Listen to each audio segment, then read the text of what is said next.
It's not worth pretending anymore. We both know why we're here. This is barely D&D. It still is. I mean, it still is a sort of Dungeons and Dragons podcast, guys. Right? I mean, that hasn't changed, but something is changing today. Something big, and that is, we're doing Pathfinder now.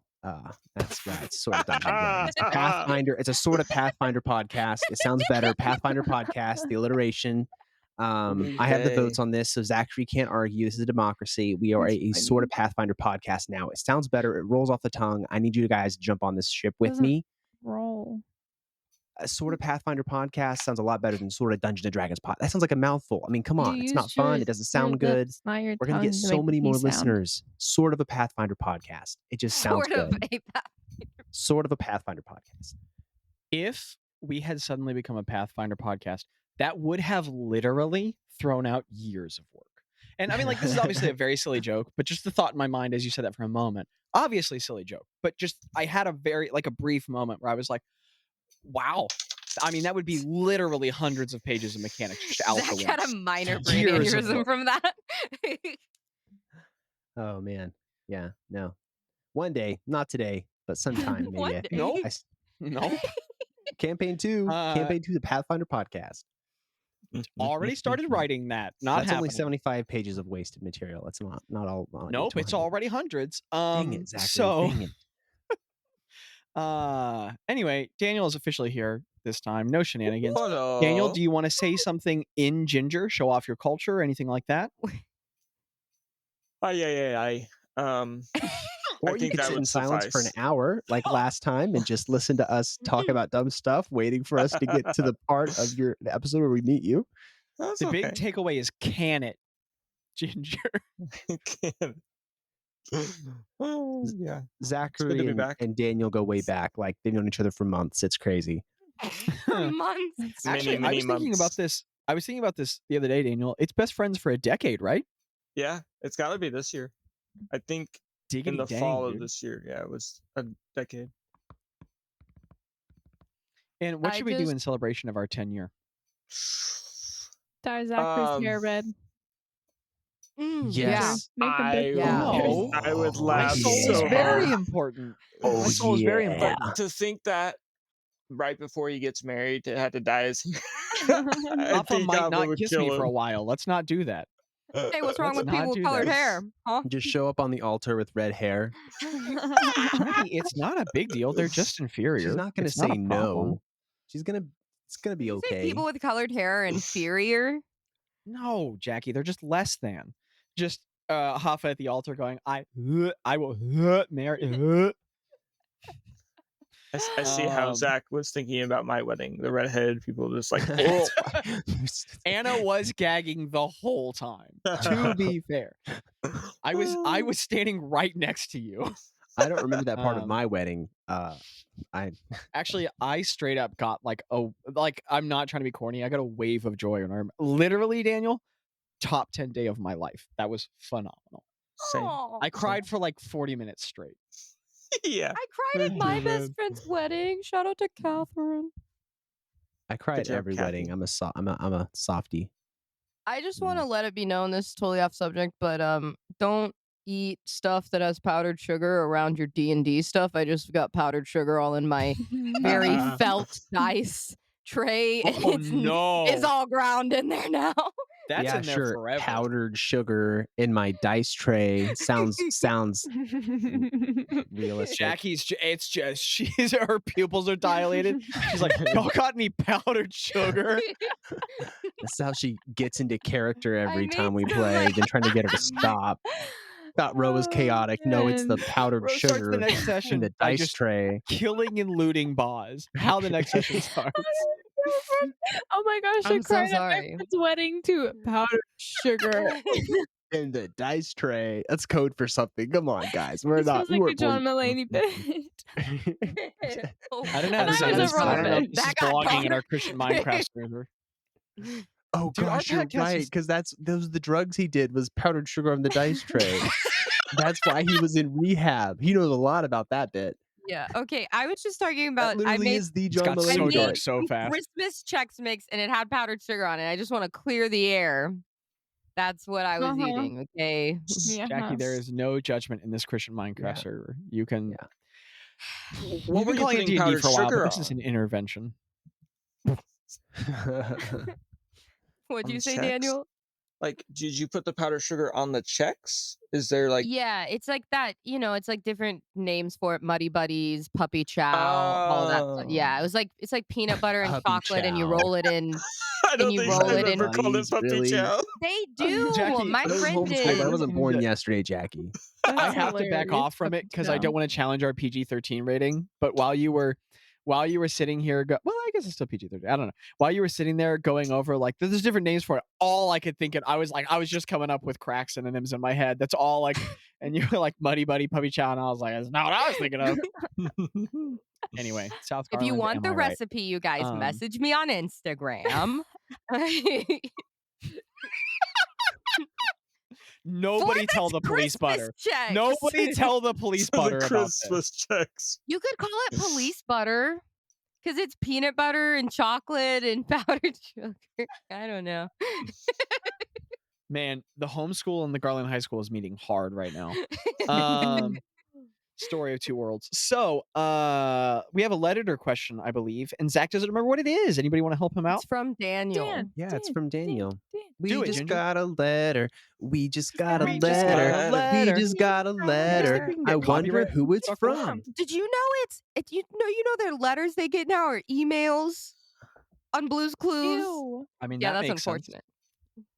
Yikes. Yeah, that is rough. Jackie was just like, have you heard about this thing called the internet? It's the worst. It's my job. It is. The letter question is if Christmas were a thing, and because there is no Christ in this world. Oh there my can't goodness! be, Stop! but Yeah, no one's dying for your sins, anybody. Stop! Yeah, sorry about that. Damnation in your future. If there Stop it, was you Christmas guys. and you had Christmas traditions, what would be a Christmas My tradition Minecraft of your server. character in this world, and which one would they enjoy? Ribbons. Ribbons. Let's start with you know what? Only because this is the worst way to do this. Could everybody raise up a fist and a palm? Let's do a four-way. I'll just go first if Boulder you want. Parchment No. instructions Four-way unclear. Boulder I'm doing Parchment this. Sears. Yeah, Boulder Parchment Sears? Sears. Four-way. I'm doing Home Depot. All three. I'm not. I just go last as DM NPC, which we also haven't decided. Ready? Okay. So you guys are gonna go Boulder Parchment Shears. Go. What? Oh, we're starting? Okay. As always, the ginger didn't get it because he's inferior. Let's try that again. So, on Boulder Parchment Shears. Shears. On go, or is we on Okay, Shears? so I win because now I used Micah, the boulder. you and Jackie have to go again because Daniel and Landon beat you both. So ready? Heck Boulder yeah, good job, Landon. Parchment Shears. Okay, go again. This is so much for our audio listeners. Boulder Parchment Shears. Ooh, the Okay, boulder Micah, breaks. Craig, That's what's right. your Now Micah tradition? has to go first. Oh crap! I didn't have this thought through. She spent so much time thinking about boulders, she couldn't plan for the question. Can it be the king? That's the Oh, Yes, it can. NPC? Yes, it can. I thought you meant that in relation to my tradition, and I was like, what does the king have to do with my family tradition? The king in the Um, manger. I'd like to say that when Catherine and Aaron, wait, no, I said that wrong. When Aaron was younger, like when he was like a little kid, when he was a little kid, Catherine and Craig, they would make holiday seasoned like candles, and then they would light them and read their I guess Christmas story equivalent without It's about the Boston Revolution against the captains. They're sat around at the festival of last light. They're sat around the living room being like, and then our people were broken and defeated. No, it's like Advent, but like But with war Boston. crimes. No, Viva la resistance. they make their own candles and yeah. Guys, that's awesome. Like we roasted you for no good reason, but that was legitimately great. Also, before the next person goes, who should the DM NPC be? The king. Totally forgot. Jabby, you were the next to last. Go ahead and go Yeah. for know bro. another king who came to Earth to die Oh my for his people. goodness! I'm sorry, I didn't put it in Where is Yolabrin. But he's Jesus? not here. Would CB Call 34 be kind of like 33, 34 be kind of like No, there- Christmas? Or There no? is an end of year celebration that has an eve and a day in Yolabrin, Yeah. but it's not centered around winter or anything. It's centered around like the brief eclipse of the moons. Yeah.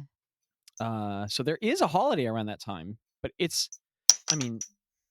not an Yeah. analog at all. Yeah. But if you had to compare it to an end of year celebration, it would be much more like the Chinese New Year than the Western one. Yeah. But yeah, there I'm is just a curious. holiday around that time, Days of Last Light. Because Ro was born the day before, so I feel like I knew you were going to talk about your birthday. I knew well, it. at the orphanage, they probably combined the celebrations, because it was an orphanage. Anyway, We said, Jackie, what's your answer? And she said, haven't said it in a while. Orphan. Don't know the last time it got said. Guys. anyway, no. You would think that it would be caroling, but I would like to think that in an alternate universe, like her and Yenny would have like baked she loves sweets, and maybe this is where her sweet tooth came Aw. from. They like baked a bunch of like sweets and candies and stuff for the rest of the children, and Ro liked helping, and that's kind of like where she got her sweet tooth, and they gave him as little Christmas presents, That's so cute. little candies. Also, I'm not trying to keep interrupting. I just became aware of the fact that I have to pee so bad, but we don't have to stop because I can still hear you guys, and the mic can't reach my bathroom. So, the order will be Terrence, then Bazz, unless you guys want to play one last round of Boulder Parchment Shears. So you guys can just go ahead and give your answers while I go pee real fast, but I can still hear you. Go. Thank you. So Terrence's tradition is probably the bringing in of a Christmas tree, or more than likely just decorating a tree that is very big and beautiful. And over the years, like instead of it being like beautiful ornaments and things like this, it's kind of just like trinkets and knickknacks that he's gotten from family members or from people that he's loved and cared about. Not family members, his own made family, but just like putting it on the tree, thinking that like that's the way to celebrate the year. So probably Christmas tree decorating. That's cool. I Would forgot he who do Zachary it said to go with- next. Would he do it with some druidic magic? Oh yeah, like it's somehow making like wooden little, those little sort of like paperclip looking things that everyone gets whenever you get a like Yeah. really cheap ornament. It's just made out of wood instead. Oh, that's cool. Well, am I supposed to go next? I think so. You're the last one, I believe. Okay, so Bazz, he doesn't quite understand this holiday or the cheer. None of us. But what he would do is he would go into people's chimneys at night and Bruh. he would sneak down. Or he wouldn't even use the chimneys. He'd use his Hyundin's flame, whatever, and he would like teleport into their fireplace while they were sleeping. And he would replace their fake Christmas trees with real ones and then sneak out. And so then they'd wake up in the morning and they'd be like, I thought we had a fake tree. And then they'd be like, there's a real tree here. How did that happen? And Bazz is like, Bazza Claus. yeah, Bazz Claus. There you go. I There you freaking go. love Bazza Claus. Bazz Claus. My He reaction. sees you when you're sleeping. He'll my- change my your reaction tree to at him doing night. that would be, thank you. I couldn't afford a real one. Yeah. And then they'd be thankful because it's like a gift, like Yeah. He takes the fake ones for his own devious purposes. He has a big bag. He puts them in. devious purposes. like what? Making a fake forest, just to Yes. trick people. Yes. Okay. It's a druid trap because they think they can cast tree stride to escape him, and then they go to cast it and they realize they're all made of plastic. That's And that's when he horrible. strikes. Aren't you, by being a druid, wouldn't that, if it was in the real world, wouldn't that canonically be pagan? Druid? Like druidic is pagan, right? You don't think there's Christians that follow druidic magic? No, Are you that close-minded? Oh my goodness. I just mean Anyway, in old Irish druidic lore. It's you ever heard like of St. they were the Patrick ones and that the started the four-leaf clover? Christmas tree How do you think you got the I four-leaf also clover? traditions. don't Okay, whatever. know. Yeah. Anyway, I was just given a cool history fact. I wasn't trying to like hurt anyone's feelings. No, Feelings are listen. hurt, but I remember one of the all the first time. churches we visited when we moved to Greenville was the First United Druidic Methodist Church, and oh my goodness. Not all- First United Druidic. First United Druidic Methodist. yeah, it's an offshoot of an offshoot. But Sounds cool. Was that an everything smelled like intentional pun? pine. It was a really good experience. I don't think it was. Renavigating. We'll do the king. Also, this is an abuse of my power because I'm starting a conversation I'm also going to end. But I was listening to really good Christmas songs today. So if you guys haven't heard "Baby Son" by John Mark McMillan, it's gorgeous. Baby son, do Dang it. do do No, do. you're Baby gonna say son, do John- do Anyway. do, John baby son, Mark do and do honestly, do, I'm- just baby son. I'm just for the guessing listen- it's just for the sun, page. like SON. Ball of fire. Okay, do, so I do, have do, do, clearly ball of lost fire, my do, do, players, do, do, do, but ball of patrons fire, do, do, like do, John Mark do, do, McMillan is ball of awesome. fire. And then I Wonder as I Wander by Future of Forestry is incredible. Anyway, I'm sorry, also- I just Can you pictured add the those baby Zach- son from Teletubbies. not the song. Anyway, Zach, Yeah. Teletubbies You baby literally- son. you have a playlist for me. Can you add those to my? I've been listening to it recently. Can you add those to my playlist, please, so I can listen to them? Thank you. dude, totally. Well, if you text me to do that, I'll remember because I can do that now I've because been I won't concussed remember to as do Zach's it Zach's going later. to share that 10 playlist on the Patreon for everybody to listen to as well. Zach's Because my if you bring playlist. something to Um, class, you have to share it. Everyone can text Zach I at feel the special. king- Everybody Fine. ask Zach for the No. playlist, and he'll The get it to king- you. the king. The king would have a Christmas tradition where every year he got out the tree and like I imagine that a lot of his life is like he probably has very few like private experiences because most of his life needs to be spent like performing public ceremonies. So in a Narskana, in a telethon where Christmas is real, holy crap, we're almost at the 20-minute mark. He would we're just having a lot of fun with the intro today.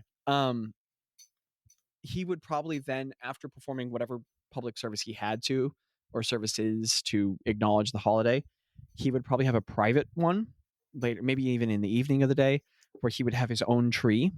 And he would probably put up, again, this isn't canonical at all, but to say that there was one among the royal family, he would probably decorate the tree with only the ornaments of his family members.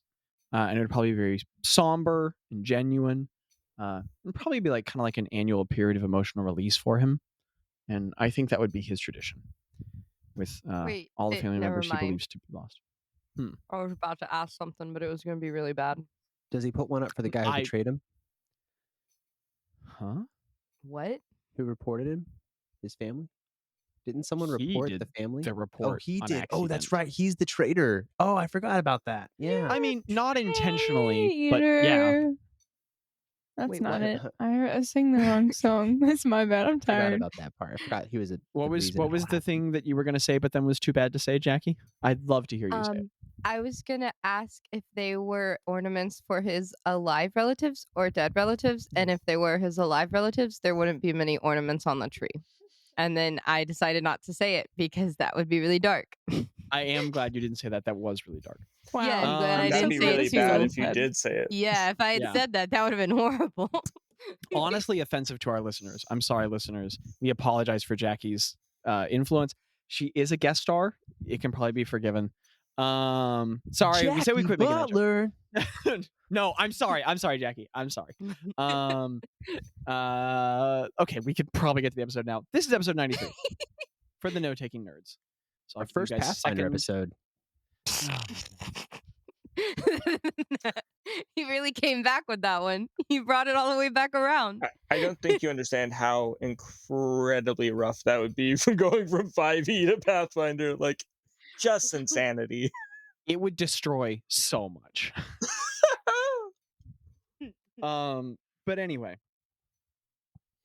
this is episode 93 for the note-taking nerds. A chilling wind, which I bet foreshadows. Wind. It foreshadows wind. Jackie. That was my dice that fell. Sorry. No, I just read the Discord with the I broke a bowl and then Landon saying throw a shard over your shoulder for good luck. So I guess I was laughing at Landon. I don't know. Oh, what's It's his a name? Littleton adventure. What's the guy's Huh? name that they killed the dragon, the white dragon? Yepin? Yepin. What if he shows up again and it's just him, but he has like this really thick neck guard, so he can't get it beheaded anymore, and like that's the only difference. When you said that, I thought of a dragon, but wearing like a cone that a dog has to wear when they've had surgery. And Yeah, I really want actually, yeah. Zach to make a dragon like that and be like, "Sorry, I can't." I just got This is a fixed. needless correction, but only because it's sick. He was not killed by having his neck broken. He was killed because the barbarian was dropped out of the sky by Terrence and brought the hammer down on the center of his skull, caving the middle of his head, which is just awesome. Yeah, Sorry. okay. Never mind. I just I'm just wanted to saying, give Daniel's characters have been Okay, dropped good. from the I like sky quite a bit of times. Mhm. Quite a few things. Episode It's a 93. theme. Because heck yeah. The date is 3488. Peanut butter. Bialadron 17. Still. 6:12 p.m. It is still Monday.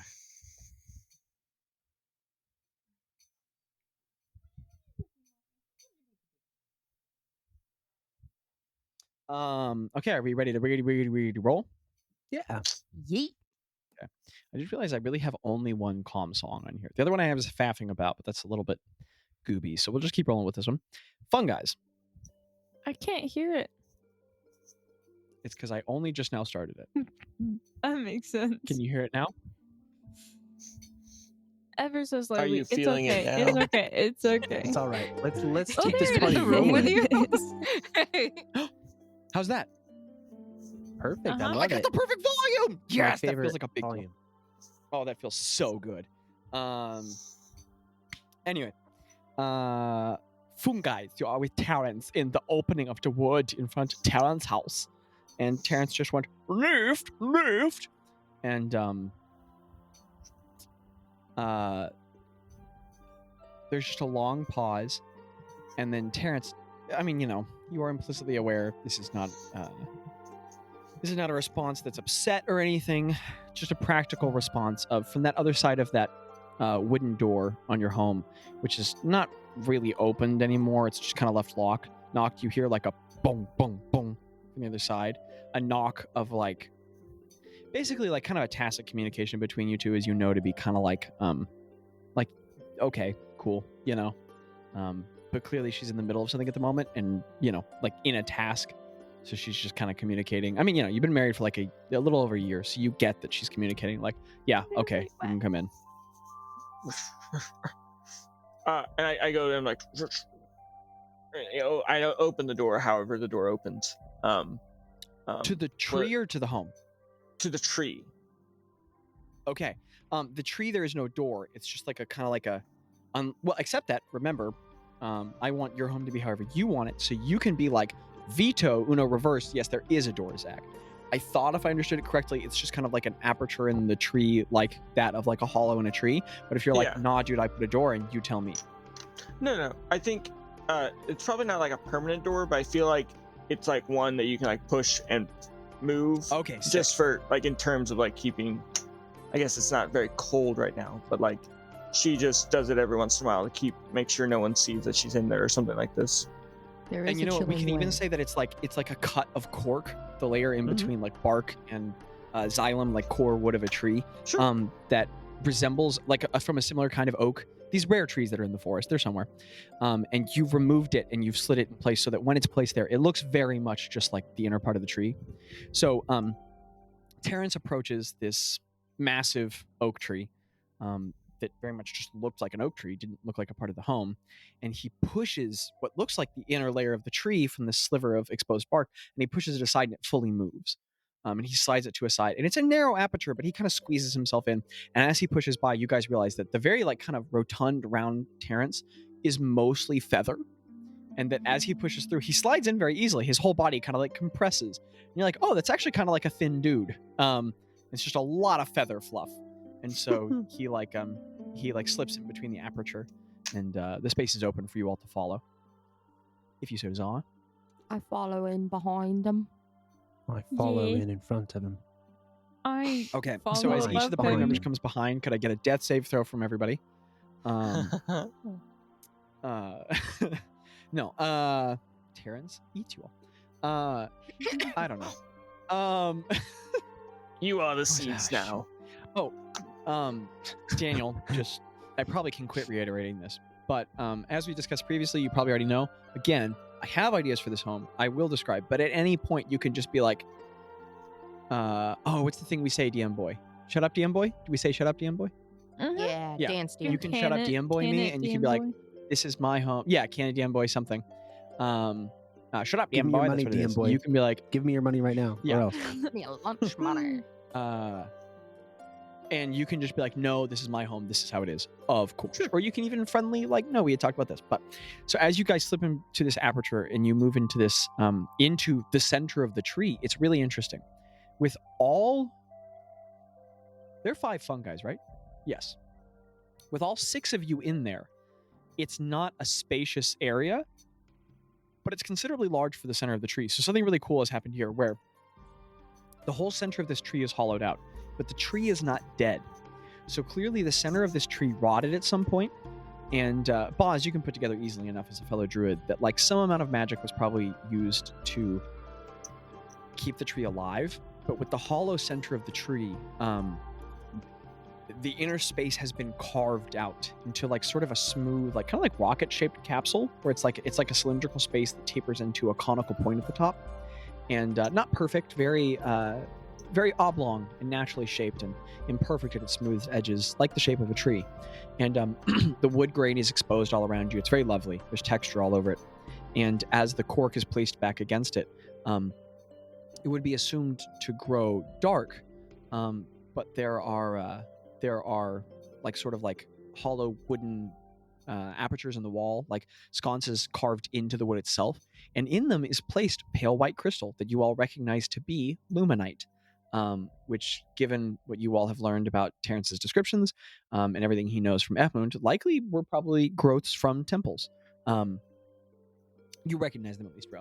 And so this is placed in sconces, and they light the space in pale white light. And in there are hung like kind of like a hook for coats, some basic like kind of travel implementation. But otherwise, there's like kind of like a throw on the floor, and a guest, like just kind of like a singular chair, as well as a small like metal basin filled with ash that could be made for like a very basic fire.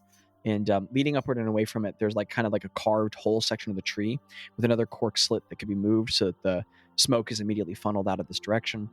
And it's just kind of like a foyer, or even like a very basic den, that where you'd only have 1 or 2 people in here would be fairly spacious. It's maybe like 13, 14 feet across, very large oak tree, very large. And it comes up to like 15 feet high. And then in the floor, there is what loosely appears to be kind of like a trap door, not very hidden, just not apparently obvious either, poking out from the edge of the throw on the floor. So as though were you to put the throw fully over it, it would be entirely hidden. Were you to pull it away, it would be easily exposed. And carved into the walls here, not in gorgeous detail, but also in a not inconsiderable display of artistry. There is carved into the wood, not with fine tools or crafting, not a chisel or anything, but just with a knife, are a series of sort of like reliefs of moments from adventuring. So there is a scene of 4 vague characters walking through a space of great trees. There is another of a small boat on crudely depicted waves and what appears to be a storm, and a small bird person flying off of the side with what appears to be a line tied between that individual and the rope. So maybe like or the boat, so maybe like a rope anchoring them, and that individual appears to be like there's a stream of something coming away from them. Maybe this is a story Terrence told about being hung off the side of the boat and pooping in the ocean from Nugget. And there are a series of just kind of like traveling general depictions, and then on a whole section of this inner space, there's this long semi-cylindrical carving of a great dragon, battling what appear to be like 10 individuals. There is a depiction of an indistinct bird somewhere in the air, of a great large humanoid with a weapon attacking the dragon, and many other smaller humanoids. Vague depiction of spells, arrows flying, and you would assume this to be either Terrence or Neef's interpretation of their battle with Yevon. And this is just the central, like, kind of foyer den area into which you've been welcomed. This is lovely, Terrence. I like the stories. Yes. Good times had by us holy hunters. Many moons ago. But yes, good memories all around. Where's your wife? What's her name again? Can you remind me? Of course. It's Neeft. Neef. Okay. Neeft, like neat, but with an F. And yes. Yes. She seems to be doing something. I didn't want to disturb her, so I brought us over here, so that way we can, wait for her to be done and everything like that. She'll be coming in, I'm sure, soon enough. Whenever she's done, I don't want to intrude too much. She likes her quiet time, and I tend to be a bit more loud and talkative than most other animals in the forest. But yes, and he looks around, seeing that he only had one or two faces. Like, I could get some stumps from out back and bring them in here, and we'd sit and wait for her to come in, if you don't mind. I know it's fine. I'm fine sitting on the floor or Yeah. anywhere, Good. really. Oh, okay. That works. Now you were telling me that you were getting these visions from Shailun. Do any of you particularly serve? I guess perhaps you do, row. Kind of. I mean, I'm not like Gretta, who or like F Moon Kai, but I guess I'm pretty devout follower of hers. I grew up in the Church of Saloon, so She's spiritual but not religious, okay? I think she's very orthodoxly religious, but yeah. I mean, I got a plus 12 in religion, but no. It's not a religion, okay? Oh my god, in, it's a relationship. in a dream that I had before, it wasn't with Saloon quite, but I was called a cleric, I guess, because I do serve Saloon, but I'm not one, if that makes sense. I think I understand. Yes. I feel like that is of importance. One does not always see coincidence where purpose, I think, is to be done. I've been seeing visions of something in the forest from, I think, Shailun and her moonbeams in the night sky. But yeah. What kind of visions? I don't quite know. I'm one of fire and nature, but I've tried to consult with Kai about it, but he's very factual, and I don't give very distinct visuals, I guess, enough that Ekman Kai can get any readings from it from his augury. But it seems like there's a drawing of some sort somewhere in the forest. I can't place my finger on it, though. I bet you are part of this plan, though. Most deities have a plan. But you said you can't put your finger on what the drawing is? Yes. I don't know. Perhaps it's something to do with these ice methods you're talking about too. I don't know. Putting those together might be important. I But wonder Craig, why... you were going to say yeah. something. I was just gonna say, like, I wonder why Salem, like, breadcrumbs information. You know what I mean? Like, I mean, obviously she's seeing a whole picture, you know? But why are we just getting little breadcrumbs and pieces? I think it has to do with faith. Greg. Yeah. Maybe it would overwhelm our brains and, we die from knowing everything all at once. That too. Yeah, I hate Or that. maybe there's a god killer I on the would rather loose die and, by a she has to weapon play than it just safe. being overwhelmed, so... It's kind of a sad way to die. I just got too overwhelmed. That would be rough. Makes me wonder where the next breadcrumb of information and, where it is. Yeah. I'm sure our meeting here is that breadcrumb to get us to the next one. I trust Maybe we'll so. get to the next thing.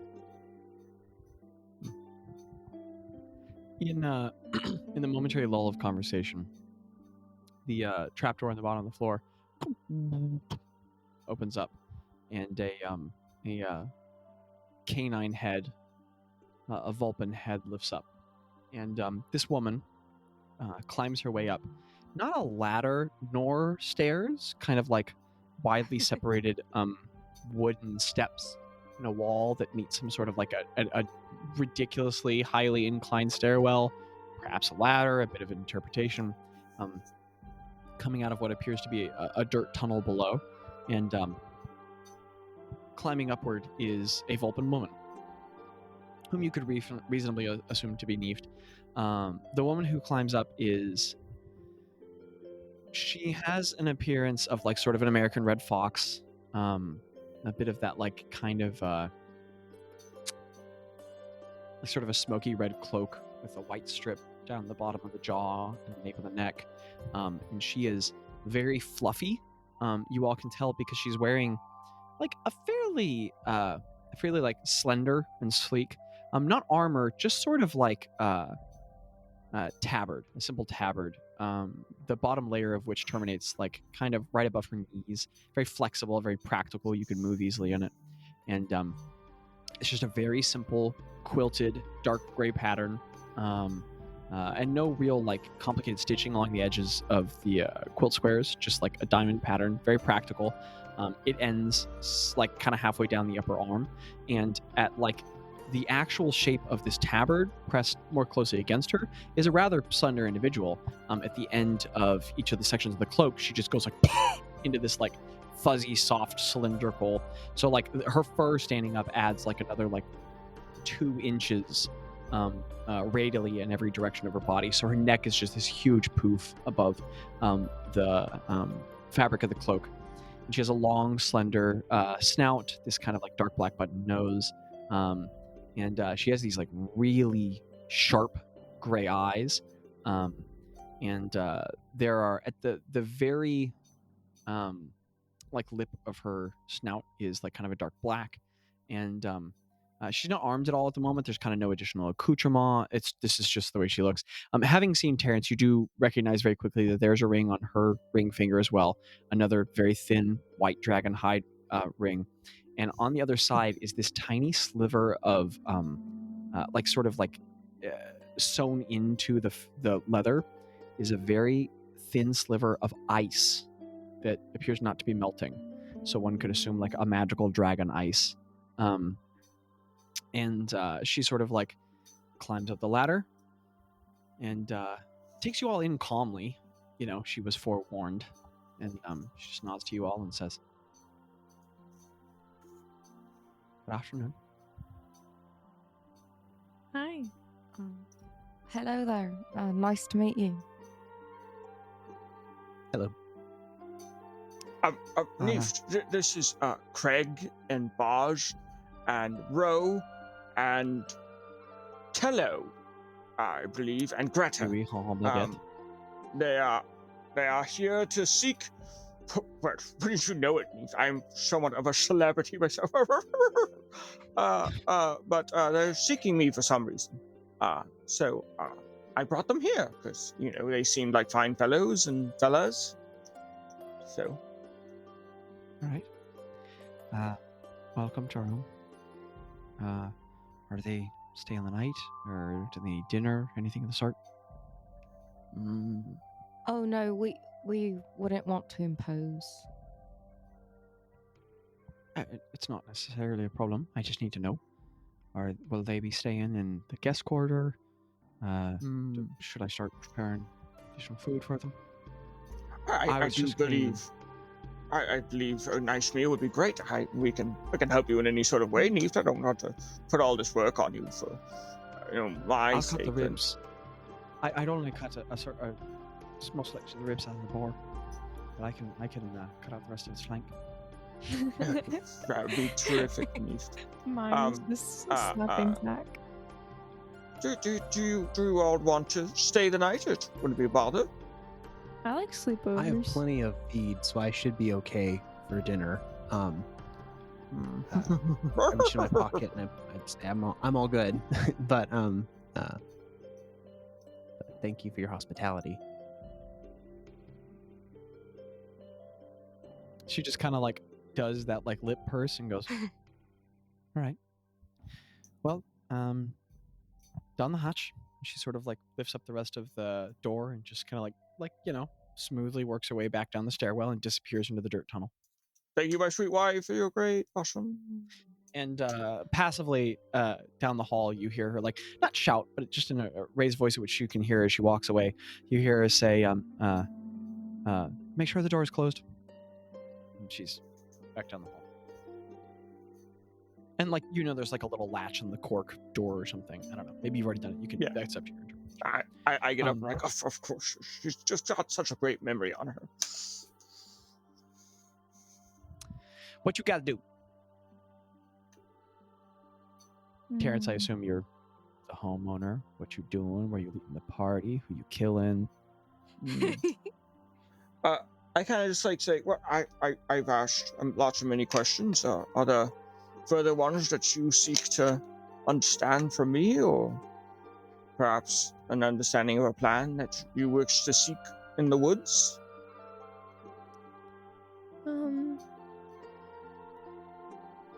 DM, can you refresh my memory of anything that we would remember that Thespis said of why he led us here? And why Saloon remember that he was given a very vague vision of a bird in the woods, a speaking bird in the woods. And that's it, right? Mm-hmm. I still think we're here to find a ghost. There was a tidbit at the end that said, you're in the third arc of the campaign. The 5th, 6th, 7th in sequential order are, and it also gave an XP correlation to enemies defeated, goals accomplished. Sassy? Okay. No, I don't know. I just know they're like you were just told bird in the forest. That's okay, I just wanted to make sure. Yeah. Also, that sass was completely undue. I was just feeling gooby. Please continue. I know. So Terrence, gooby. I ask this with all the love and concern that I can. Are you guys doing okay? Are you saying like me and Neeft? Yeah. Look, and he like kind of scratches his head and he's like, I do believe so. The first few months were rough, and we both had to learn each other's speaking and talkings and communication styles, and even love and how we show it to each other and stuff like that. But we're pretty good now, Okay. She's quite character is the best word I always think about her. She doesn't warm up very quickly to people, so don't take it as any type of rudeness on her part. She's just no. No.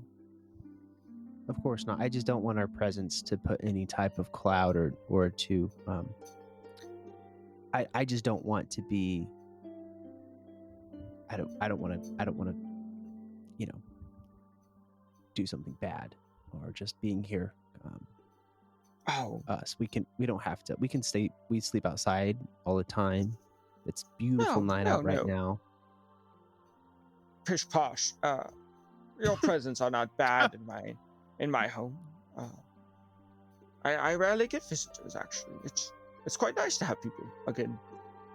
Nice. And she's a very practical lady, so she likes to just make sure she's doing what she might see other people doing well, and what they need. Yeah. So, your presence could never be something rude or bad or anything like that, unless you are, of course, here to try to murder me and my wife. But I suspect not that. No. So, Tello has an Happy audible Thanksgiving. What? Oh my goodness, Micah. Holy crap. Tina Belcher would like a word with you. Holy cow. Rose DM. like revenge. DM. Ro is a pescatarian.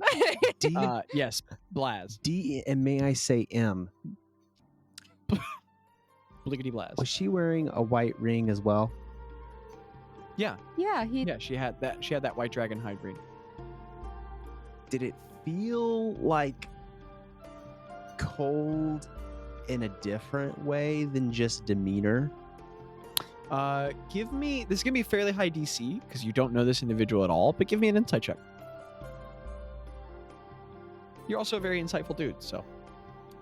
I would also can I do a use my magical inspiration. awareness? Can I do magical awareness? Yes, absolutely, Craig. Like, can we do a little rewind? So when she's like in this space, kind of I got Do 15. give me a magical awareness. Also, as quick check-ins, Craig, could you verify the length of magical awareness, just so I know if it continues beyond the initial awareness? That'll be in your features, but you can do it. And then Lando, this isn't something you need to do, but if you have the MP3 file for one of the other lighter songs from the playlist, I think what I'm looking for is Midnight Wanderer. We don't need it. The song works. I'm just interested in changing up the tune, and I don't have it. But there's also we're going to be fine without it, so no pressure. But just if you're like, Let me see if I got it. it's here in my armpit, you could just send it to me and I could upload it, but not pretty sure. So that was confusing because you guys asked for two things and then I immediately distracted both of you. So just Lando or Craig, even though I've given you separate tasks, whoever wants to come in at any point with either, I will respond to either. I got 16. Okay, sick. I'm gonna make an opposed check. Not necessarily because there's anything to hide, but simply because no, she's not necessarily trying to be read. Okay, so insight checks are not divination. It's not as though you read someone's demeanor and you're like, aha, their childhood traumas. But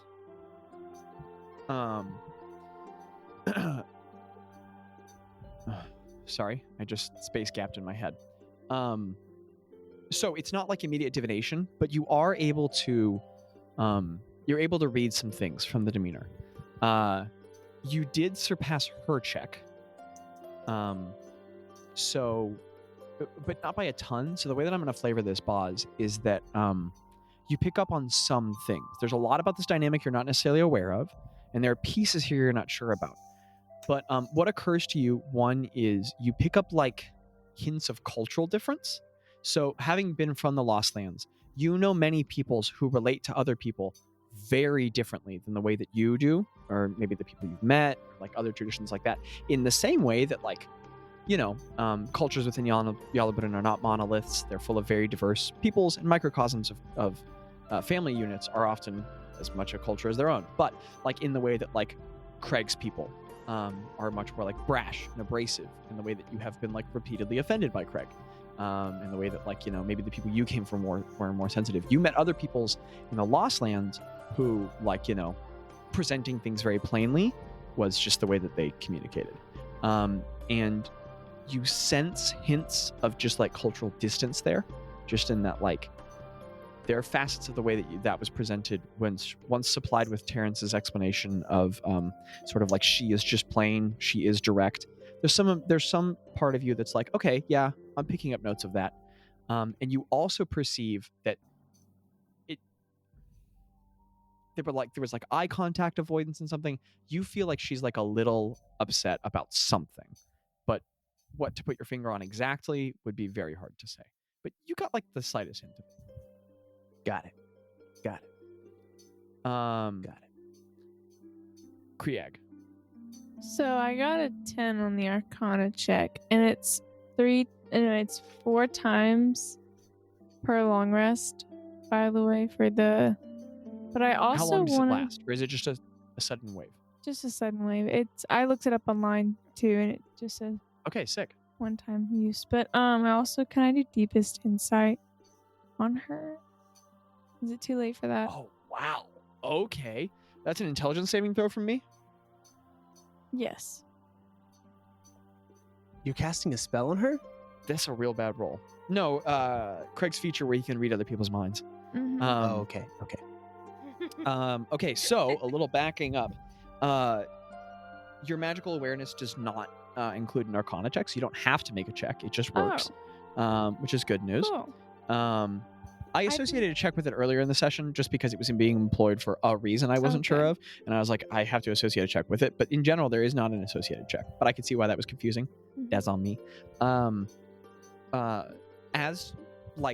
So when she came up the ladder, you pulsed outward. There was a moment of varicosity in your neck with the veins. You heard from old. And as that wave went out and you sensed things, you detected no foreign magic of your awareness on her, except for her ring, which did not come back to you as anything terribly powerful. There just appeared to be a slight abjuration on it. So maybe it appeared to provide some sort of a quality of protection, though exactly what you're not sure.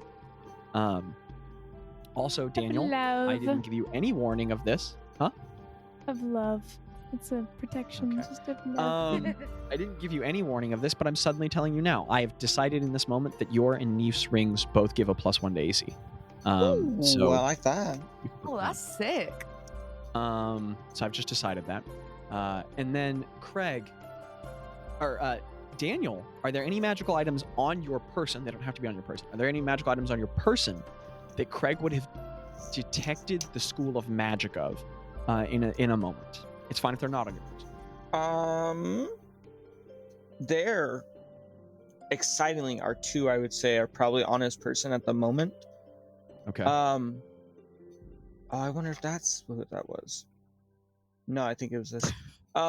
Obviously, there's the staff he was using that's quite magical in nature. I don't know specifically which magic it is.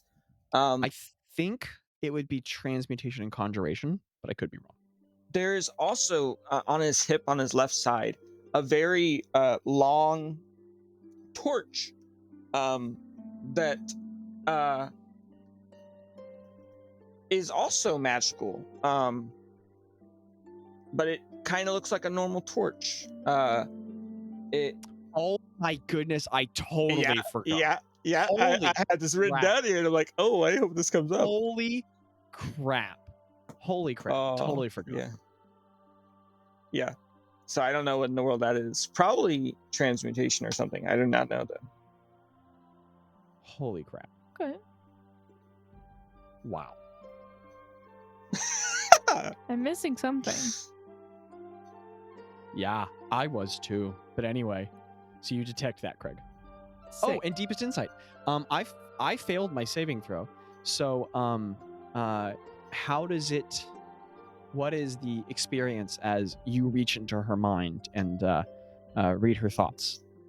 I want to say it didn't click until we made eye contact, or she was looking around and I just saw her eyes, and it was suddenly, when you look at someone from across the room and then you just make eye contact and you can just feel that little connection of oh, me and this person are we saw each other, but it's in a similar way, but instead we see each other and then the words come to mind of what she was thinking? Or the overall, the vibe? Yeah, heck yeah. So Craig, as she made that momentary eye contact in that snap instant, and you made that connection, in a way that she probably wouldn't have been able to, like ever so slightly in detail of your eye, there was like a sudden pulse of like that dark varicosity in your sclera away from your iris, which momentarily turned like a darker kind of green color. And in your head, you hear Old say, "My love a barrier," and you feel that sort of like parsing apart of the magics in your mind invading hers. And could you remind me exactly again what Deepest Insight provides you? I think I know, but I want to get this right. I have to read it from. Oh, I have the paper. Hold Do it. on. Deepest Insight. ¿Dónde? ¿Dónde está? ¿Dónde está? Deepest Insight. ¿Dónde? So it's not on. Where did it go? What the heck? Hold on. I gotta It look is it in your up. Discord channel with all your features, if you are looking for it. Yeah. Hold on. Deepest Insight 5e. Fun fact, instead of writing 5, I always write F because as I'm saying it, I just click F instead of 5. Where is it? It's not coming up. Where It's is okay. that even the right? I Is will that the find it. right title?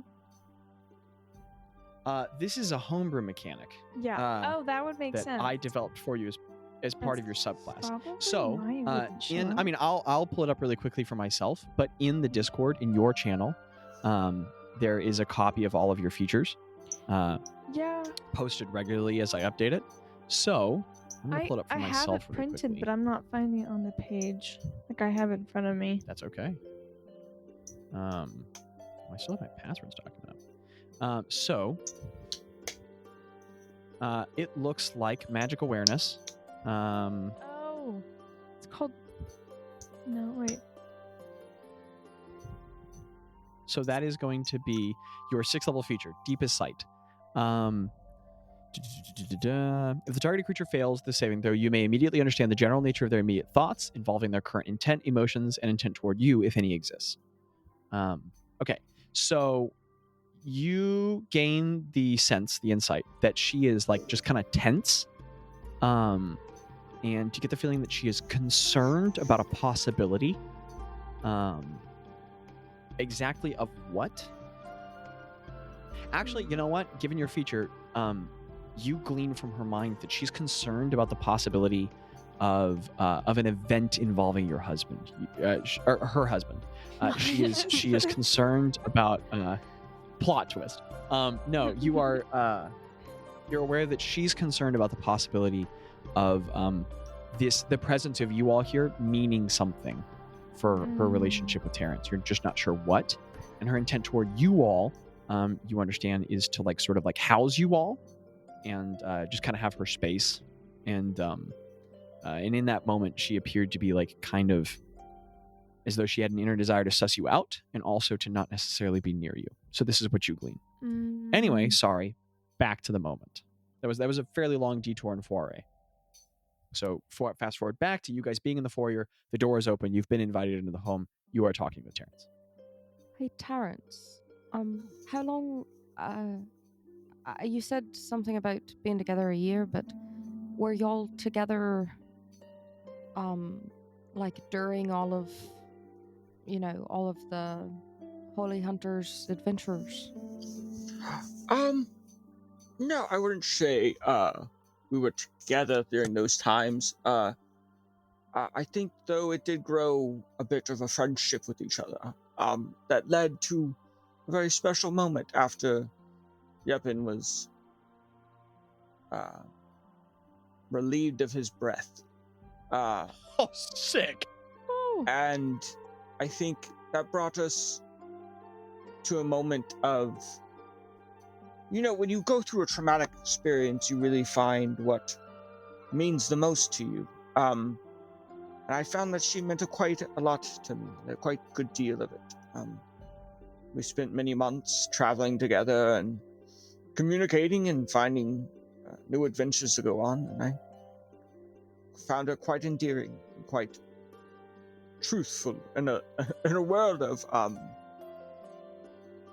just cat and mouse types of games and people not always saying what they mean, and she always said what she meant, and I admire that very much in her. So I asked her on a date after that, and we'd already been interested in each other for months, or interested, like finding each other out for months. So it didn't take quite long after everything with Yeppin as we settled down and we started a life here in the woods. And I still have my routes and things, and she still goes out and hunts, but it's a quiet and happy life I think I have now with her. That's quite beautiful. I love that for you. Thank you. And I'd like to hear about your stories of your own selves. Where are you all from, and how did you meet? And how did you find yourselves in your group? We got it. Can y'all hear me? Yeah. Yeah, we can hear Sorry. Okay.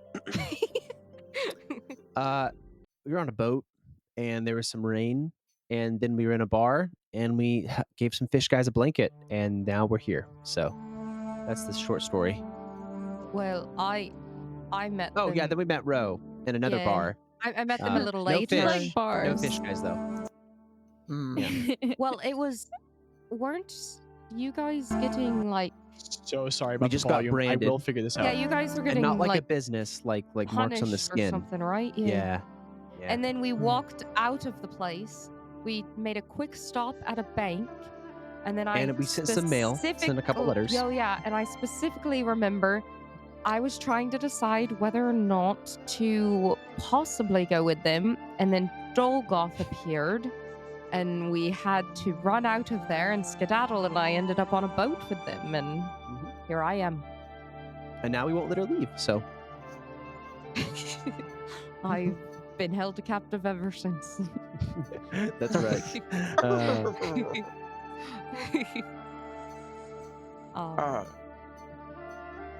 And if you were going to explain the longer story, I mean, we have time before the boar is cut. Just checking in, Terrence. Like, this is not a hint at roleplay, just a genuine question. Do you remain in the foyer den of your home? Do you take them into the guest space? Do you take them into the kitchen / personal quarters that you have with Neeft in the old section of the home? Is there any particular space into which you lead them, or do you remain in the foyer? I'm not telling you what would be proper. I'm just reminding the option, just because we kind of talked about the layout of your home, but I didn't totally clarify it with you, so I'm just making sure. No, you're good. I think whenever the group starts feeling like if it's too squished or if they feel like they're being antsy or something, I think Terrence would pick that up very quickly and be like, "Oh, we need to go to this other place that's a bit bigger for guests and stuff." But until then, I think he's just going to keep them here just to calm and satiate maybe Neef's nerves about having people in her house. Gotcha. Okay, you guys can continue. I didn't mean to interrupt that. Well, we all come from different lands. I'm from here, from Zage. Was raised here, in Yesbin. Yesbin. Fascinating.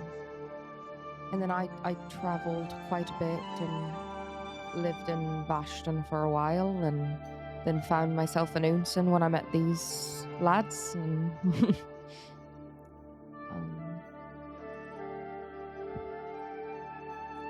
has this been a place of nostalgia, coming back and seeing everything changed? Yeah, I'm sure different than last time you came. I think it's been about 18 years since I've been back. Yeah. That is a long time. It's quite different. but I got letters of all of things that happened with the Empire and everything else. What you guys did here, and kept up with the land and the lore. That's good. Quick DM PP poo poo. If at any point you all see me on my phone, it is not because I would ever ignore any of you all at the session. It is because I'm individually texting members of the group about little things or checking notes on my phone. I might be doing that. I'm not ignoring you. PP poo poo over. Okay.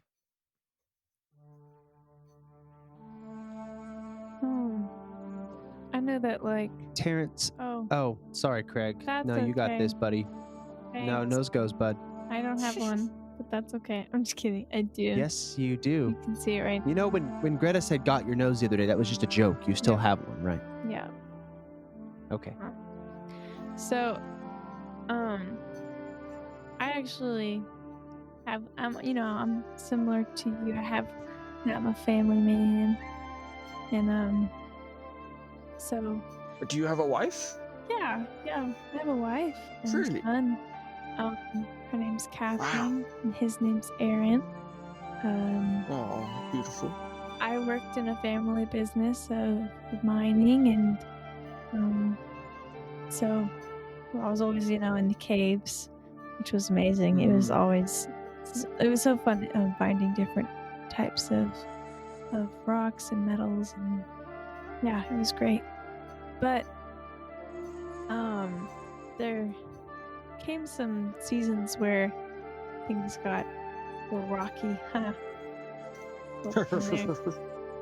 Rogo's better.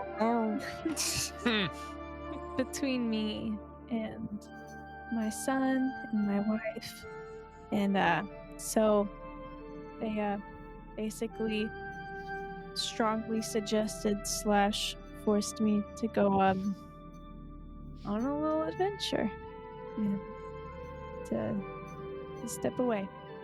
So I had to leave that, and then that's how I met these guys. I was on the boat.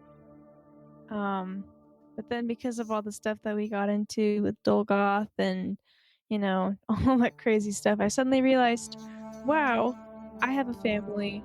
I just put them in danger. And so, in some ways, we force rescued them, but then they understood after we began that process. And now they're with Minkai. And Very good. hopefully very safe. And things are still rocky, and I know that it'll be a long process before they see that I'm not who I was before, but, what can you do? Wow. Still love them a lot. It's always good to try to change who you are for the better, And speaking of rocks, and he's gonna dig through a pack. And Zach, remind me if this wasn't my character, but I remember a long time ago, someone continually picking up random rocks with designs carved on them or something like this. Do you remember that in our campaign? Right? Yeah, that was a thing, right? That was a thing. I feel the one that I remember the most. It was a nugget thing. Yeah, if you would be so kind, if I could have one of Nugget's rocks. The only one I remember is a butterfly rock. Shaw, dude. So he's gonna pull out this rock, which is either a rock shaped into a butterfly or a rock that has butterfly somehow carved onto it or painted onto it. Which one of those? I believe things? so. I believe it's the latter. And he's just gonna be like, if you like rocks, my friend Nugget gave me this rock a long time ago, and I don't particularly use rocks very much. I'm more of a seed man myself. But if rocks are something special to you, please. Yes. Very much please so. It I take would it. be a blessing if you take it. I reach out and grab it. And is it did you decide if it was painted or if it was carved into it? I believe it was painted. Okay. Perhaps. Okay. Make a call, and that's what it is. All right. Oh, well, if you would like it to be carved, that's fine too. Why are you making that face, Zach? I definitely didn't mess up the audio again. Okay. All right. I just kind of like rub my hand over it and just kind of feel the edges of the rock and like, I don't know. I just take some time to kind of stare at it for a little bit before dropping it in Greta's pockets because I can't keep putting rocks in mine because then they get really heavy, and I'm worried that my pants You will fall reach out down. to put it in Greta's pocket, and like a small rabid animal, her hand reaches out, takes it from yours, and shoves it in the pocket. Okay, cool. Thank you. Then she pulls out some old moldy bread and starts eating. And then she proceeds to have a conversation with Terrence that is thought-provoking, character indicative, and meaningful. I want to. When we were earlier in the forest, when Terrence mentioned that he's been seeing like icicles and like little snow things, ever since that moment, Bazz has like been like being particularly observant for any wintry signs. Trees with less leaves, ice, chills in the air, sudden drops of temperature, stuff like that. I don't know if he would have seen anything like that on the way back or like a pattern of things. I don't like, but it's something that he's aware of and like specifically looking out for while in this In the forest. course of your specifically. venture here, that rest of that way, you didn't see anything. However, you get the feeling that an additional venture into the forest at some point may bear other insightful fruits. That didn't come out good. but Owl bear? If you looked for it more, you might find something. But on the rest of the way, you didn't see anything. Okay.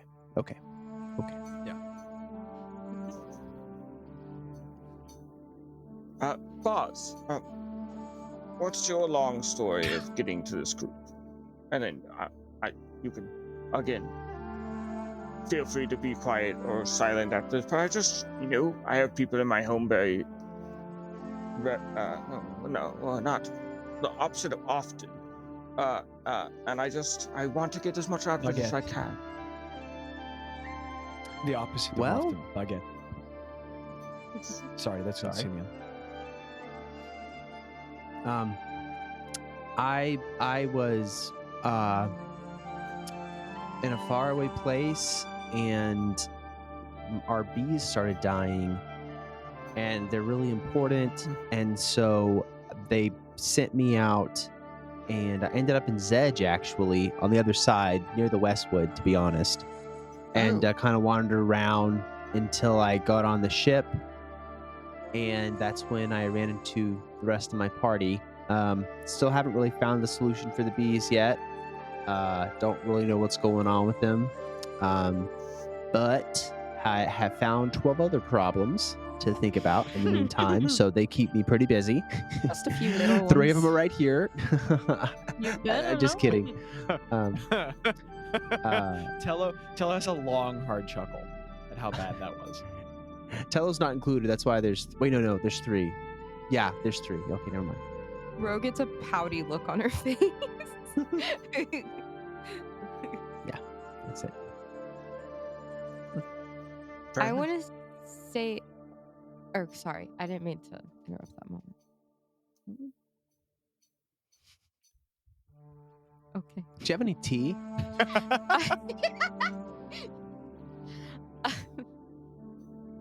I can go find some, if you'd like. I'm pretty sure you make he's it. like- You don't find it. Oh, and he thinks about it, and he's like, could I druid craft some type of Yes. tea to he's like, he goes and finds random receptacles, some of them being Good use of bowls, receptacles. most of them Is being it a container, though? maybe one is a container that's doesn't really have a lid though, and he's tried to wrap leaves around it or something to try to do something, but it doesn't work very well. So there's a big one and a medium one, and then some 3 really tiny ones, and then one actual good one. And he kind of like just sets it all out, and then like goes and finds a little thing that he can heat water in, and all these things. Then he's gonna start doing that while whoever else wants to ask. I think Jackie wanted to say something, but he'll start doing stuff.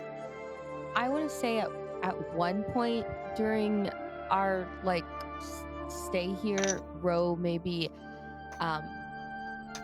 like asks him if she can play a song, and she plays the Holy Hunter song, and like wants to know his like thoughts on the accuracy of the vibes.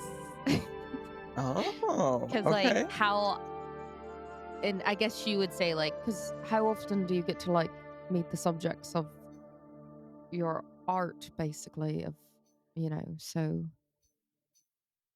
you know, I don't know. I would just want to like, we don't have to play it or anything, but I just, had the song and Oh, then I you took did? it off. Why would I do that? Do you have the MP3, Jackie? Yeah, I think so. Can you send it to me? We'll circle back around to this, Daniel. You can keep going. Sure. But I mean, like, you can have the role play. yeah, Oh no. I would say I hand him the book too that I bought. Okay. You can describe and that be to him if you like. I got this. Or I can. What'd you say? Terrence, you were handed a red print leather tome, on the front of which is the like very vague outline of like a dragon's head, and at the top it has printed the death of a dragon. And inside, as you flip through it, it is a very large compilation account from hundreds and hundreds and hundreds of compilations. Some author put together, whose name I don't remember, trying to piece together the story of the Holy Hunters and the Warriors of the Well killing Yeppen. And it is this like really interesting piecework conversation, like based off of so many accounts describing like your coming together, some of the events of your travel, but missing most of them, and then the death of the dragon, accounts of afterward, impact. I mean, these are just little flippings you're getting as you go through it, and it's pretty good. 65% of it is wrong. Another 20% of it is kind of right, and like a solid 15 is like, wow, that's accurate. But the conjectures are interesting, and the way you're painted in brief passages is interesting. How would I have been painted in there? Like, what was the vibe of Terrence and Nugget and Ekmun Kai? I believe the Go for it. author's name was I have it written here, but I don't know if it was the author for this. I think it's Matthias Aldo. Is that correct? That is correct. Thank you, Yeah. Matthias Aldo. Yes. Yeah, that's the author. Nice. Terrence, you are very interestingly, you are characterized and depicted as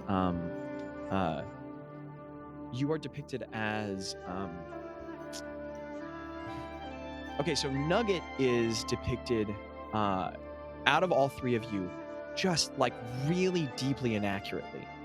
There's so little accounts, and the author acknowledges some like third-hand accounts rumoring him of an erratic occasional drug user, and the author discredits these as like sort of like ontologically ridiculous. That like there's like a little footnote in a side that he gives to say that like and this is not to disparage anyone in the real world who's utilized drugs, of course, but just that like this picture painted by some second and third hand accounts must be inaccurate, because this could not be the character, so unpredictable and dangerous and erratic, of a member of the Holy Hunters, this noble adventuring party.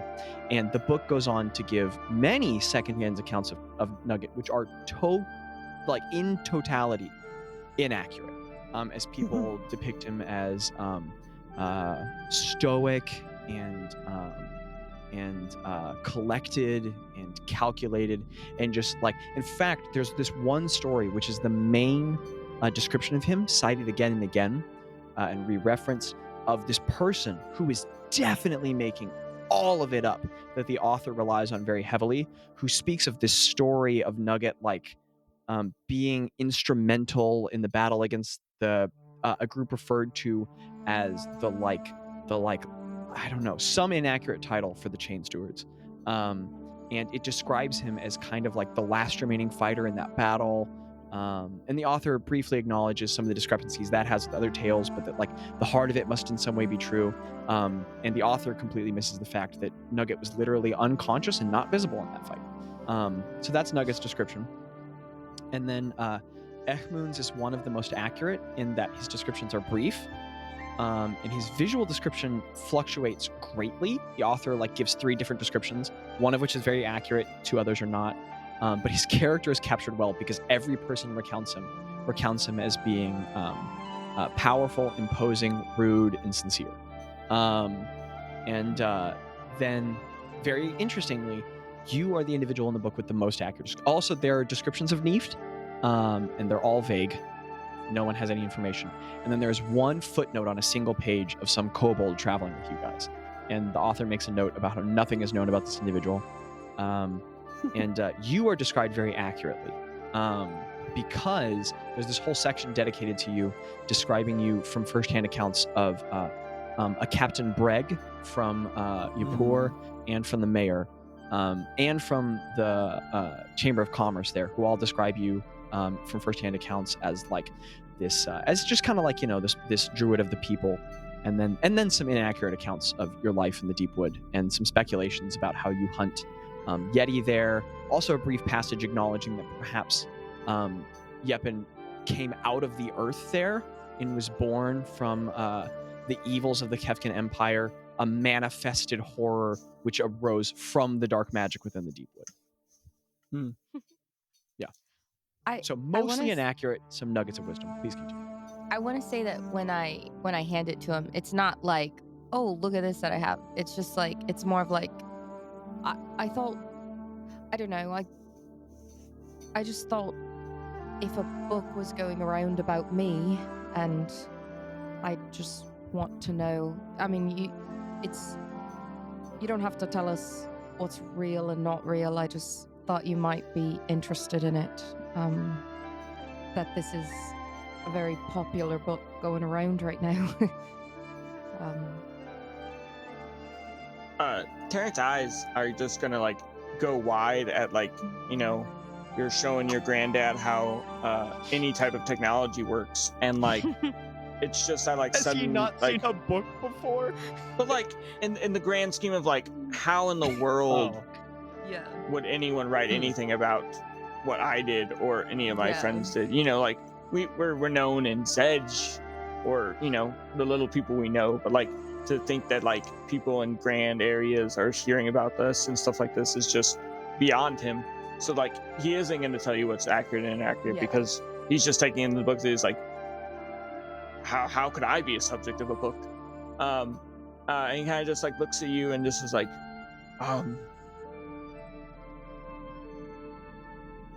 that's, and just like he just sits down after like the tea starts to boil, and he kind of like pours everyone the tea at that moment and just like sits back down, gives a huge bowl to Craig, one of the tiny ones to Ro, the medium-sized one to Bazz, and then the others to other people, and he kind of just sits back down and he's just like, sorry, I hope it didn't upset you. I mean, if upset you mean just like impacted me great deeply, that is fine to have done. I'm not mad. It's quite kind to me in what I did. Perhaps a bit more, uses a lot more exaggeration about how some of us are, but it's just thank you. And like he genuinely is just like oh my gosh, like I'm in a book, and so he's just like taking it in and like, if you'd like to, you can keep it for I don't mean to take something from you. It's no, of course, it's your story. I mean, it belongs to you anyway. I'm sure, like you said, a lot of it's exaggerated, but you're welcome to have it. Do you know the author? Matthias Aldo? No. I just interesting. Not at all, actually. Really, I only know many people on well, here in Zedge, and and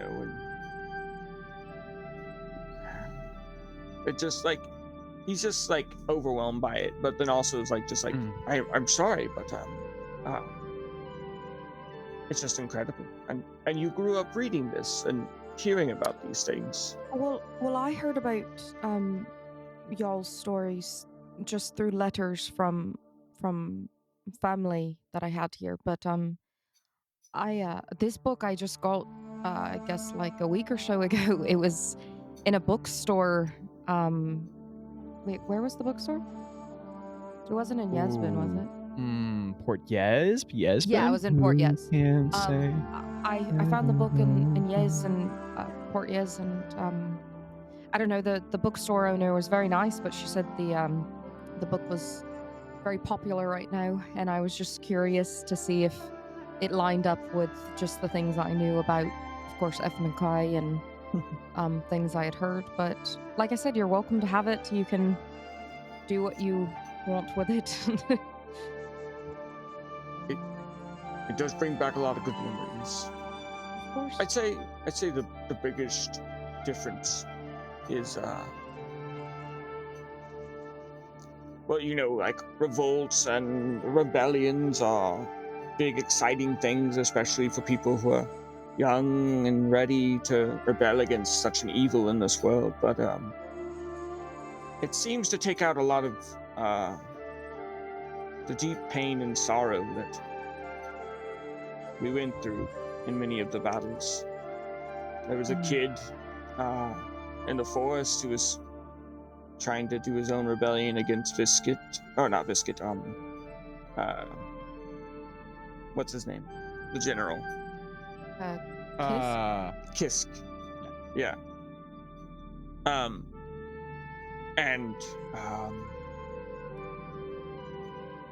In his fight, in his pride, he ran headfirst into a battle he could surely not win, and was mowed down in front of us. We ran for our lives after that. And anything with Viscit is not pleasurable to speak of, but war sometimes gets told in a light that is cheery, and on the good side of it you see all the good outcomes of it, but it's dark in the midst of it.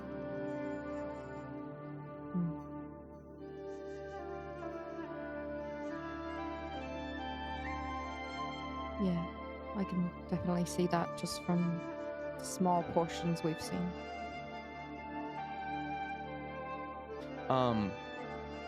Ro, not to force y'all to do anything.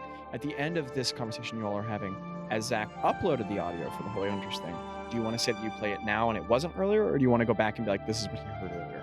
No, yeah, that works. I say I'll let you after, intro yeah, that it however kind you of like. goes into it, and I just kind of start fiddling on the lute, and I kind of ask if it's okay, and then I play it. And then the DM does a really smooth transition.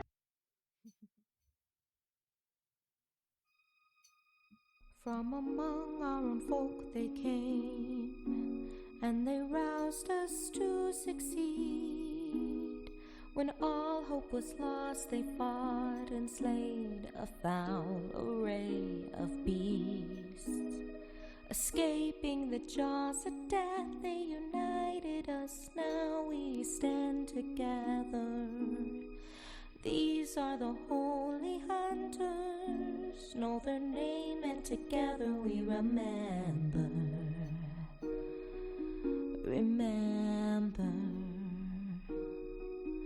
We remember.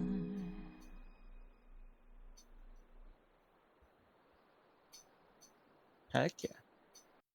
That was awesome. Thank you. And He's like little. Terrence, you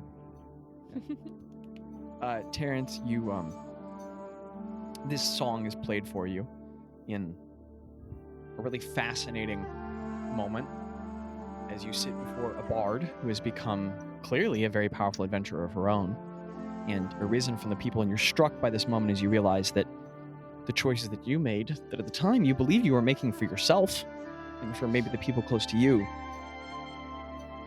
was the beginning of someone else's walk into standing up for other people, or even for herself or something.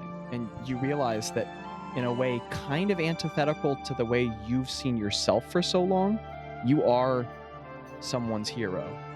And I don't know, there's this moment where like even the book kind of pales in comparison to that. If I could say that for you, don't let me take that from you, but I don't know, there's this very staunch like living example in front of you, like your own identity is recontextualized for a second. Yeah. I think he's, in a very un-Terrence way, shocked into not speaking, into more deep analysis of what he's been and how he's impacted the world. And just like...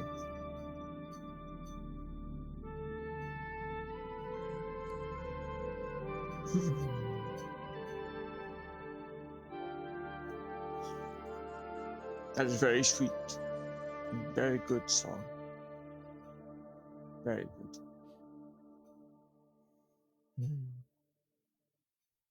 Thank you. Yeah. Oh, man, you really... And you see him like kind of wipe a few tears from his eyes. Like, you've really touched me in a time when it's, middle of summer, hard to go on most days and be cheery and happy. That really touched me deeply. Thank you, bro. Thank you. Of course. Thank you for the things that you did for Zedge and what you continue to do for just the natural world around us.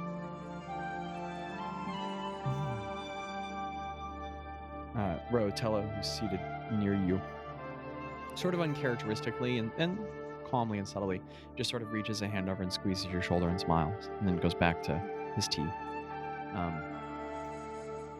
After a moment in the liminal space between conversations, there's another sort of like plopping of footsteps and of honestly, there's no sound as soft paws come up wooden steps, and Neve reemerges from the hole, now with just this big wooden bowl filled with a kind of seared, just like huge rack of boar ribs.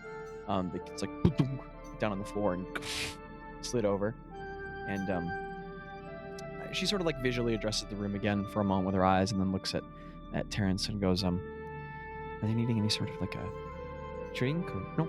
Right, you already got tea. All right. Yes.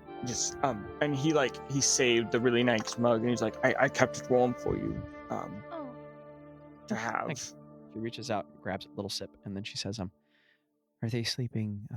Or what? You're eating here? Guest quarters, our room?" And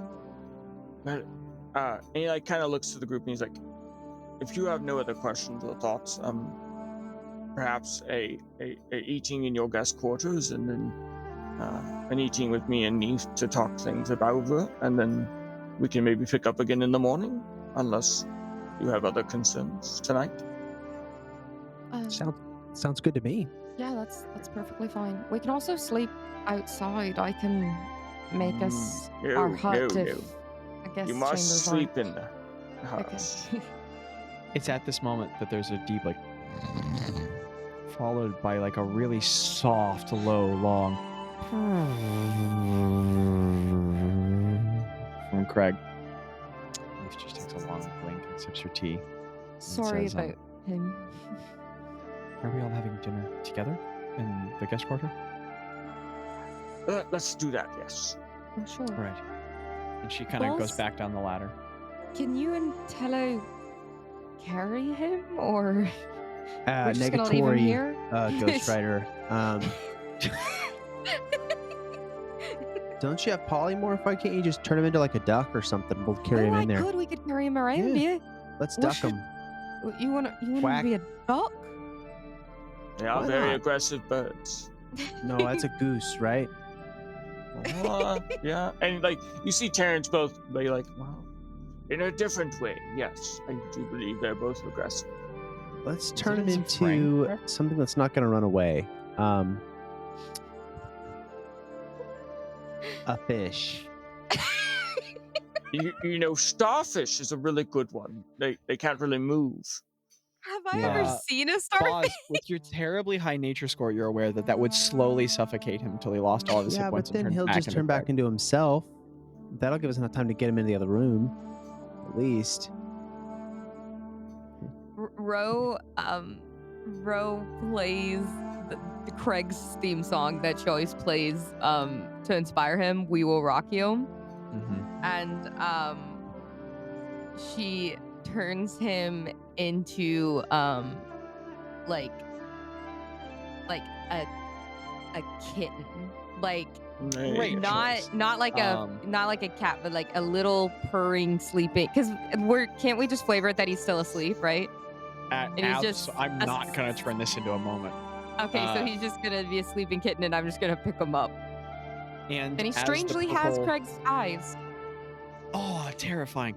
As the purple and green magic sort of wraps around him, goes in and out of his body, he just sort of like slowly melts down, and his hair kind of grows over his body in like creepy Animorph style until he's this tiny little cute kitten, disturbingly with Craig's eyes. And it's kind of like a oh my goodness, the cats with the flat faces. A pug. No, it's a dog. Aren't they I'm called sorry. a doll? Something doll, right? Not a rag doll. Anyway, he turns into a kitten. The kitten is also gassy, but it's very warm and cute and soft, so you pick him up. You guys move easily. You're in the guest quarter. Okay, so as you go down the stairwell, the bowl of the very warm, good-smelling rack of boar rib taken with you, not from Bornai the Science Boar. As you go down the stairwell, you guys enter a hallway, and the hallway's kind of cool. It's all just like packed earth dug straight out. There are no wooden beams. There is no stonework. It's just packed, dried mud with roots hanging down. And there are small little fungal protrusions all along the edges of the roots, of bright white that are glowing very softly, and they look like millions of tiny little white cilia, sort of like mycorrhizae coming out of the roots, just like giving like the softest ambient light as you guys walk by. And there's a large tunnel portal on your right, another one on your left with some simple wooden doors, a stairwell at the other end of the hall that goes up, and there's like a closed door there, and then there appear to be like kind of like a lot of smaller holes in the wall that like, I don't know, it looks like the dirt's a different color. Maybe you can move it, maybe there's something there, you're not sure. And Neef just heads into the left, this like kind of larger portal to the left. And if you all follow her, you enter the largest room you've seen so far. It's like semicircular-ish, not carefully dug out. And the whole place looks very like burrowed by a mammal. And this room is like 30 feet by like 20 feet, so pretty spacious. And the earth here is hard packed, and there are literally like just nodules of roots growing out of the ground, kind of in the shape of a butt where a person could sit. You assume druidic products of Terrence's magic in a small circle, a little fire pit in between them, which doesn't make any sense because smoke would be stuck in here. So maybe there's something magical that can happen with that. And then spaces along the edges where like knapsacks could be laid out or something. And then there's some more luminite in here lighting it up. And it's just like a simple but open room where people could gather. And Neeft goes ahead and puts the large bowl in the middle and sits down on a log. And there are enough stumps, more than enough for everyone to sit. And you guys can be in here. And then the scene progresses. And Craig is just laid next to someone where he purrs softly and farts a lot.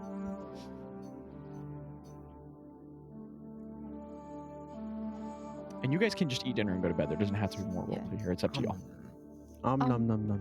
Is it okay when I go to bed if I put some plants down? I don't want to mess up your space. I think that's perfectly fine. Exciting Neef thing just to offers tell. like a simple blink and nod of yes. And at this level, Jackie, whatever you're putting down, if you want to, you can, but you don't have to expend spell.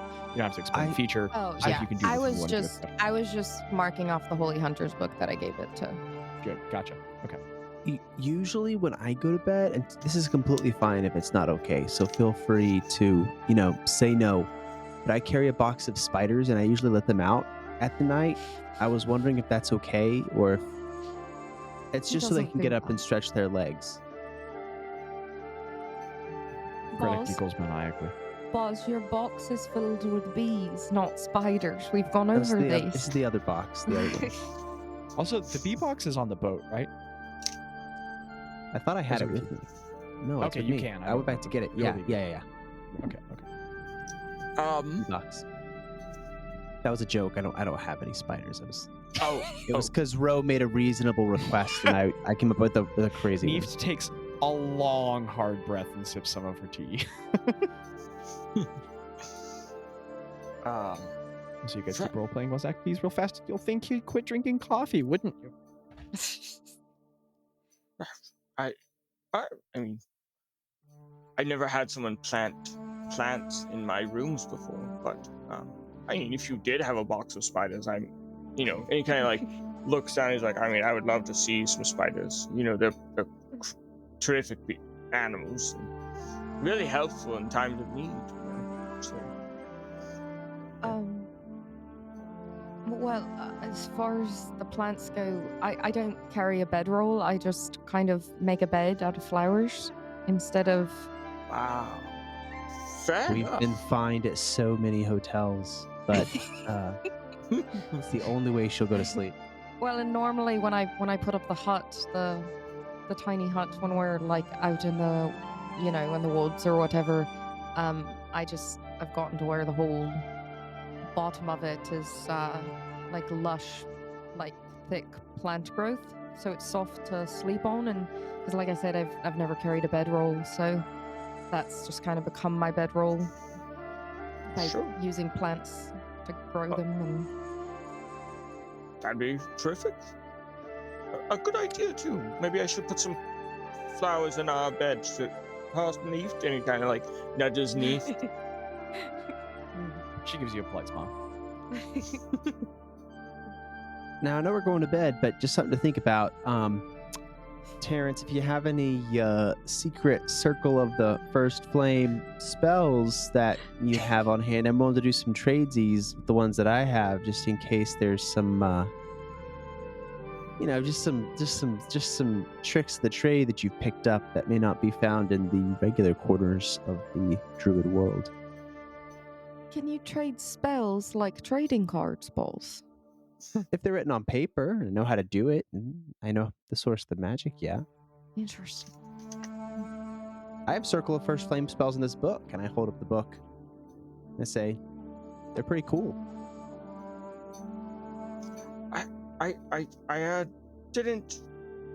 I was not advanced enough to learn those from Jaci when she was teaching me. So, yeah, I'm sorry. No, it's all right. A It's all lowly right. turkey becoming a man, it takes a lot out of you, Wait. You mean you were... What do you mean a turkey becoming a man? Oh, well, many, many moons ago, Jaci, the previous druid of this woods and, I guess continent, one might say, she, when she wanted to pass on her flame to someone else, awakened a turkey in the woods, which was me. And I became Terrence the Turk. And I learned druid from her craft, and yeah, that's how I began. Terrence, That's as you quite begin interesting. regaling this story, Neef stands up, squeezes your shoulder, in a signal you know well enough to be like she's just like non-verbally acknowledging she's leaving. Yeah. Like drinks the rest of her tea, picks up the empty bowl with like the rib bones, and walks to y'all's quarters. And Yeah. she's aware you talk a lot. Were you Bazz is asleep. friends? Were you friends Okay. with the He with the falls other? Asleep. involuntarily. Were you friends with the other Narcoleptic. turkeys of the land before you became a man? I would like to say that I was. I wasn't the alpha of the group, but I did enjoy a good a turkey tussle every once in a while. But I still keep up with them. I haven't seen them around today. I was gonna try to figure out and see them today, but they weren't in their normal place. So I get around to seeing them eventually, I think, though. Did you see them today? Yeah, Or- just in passing.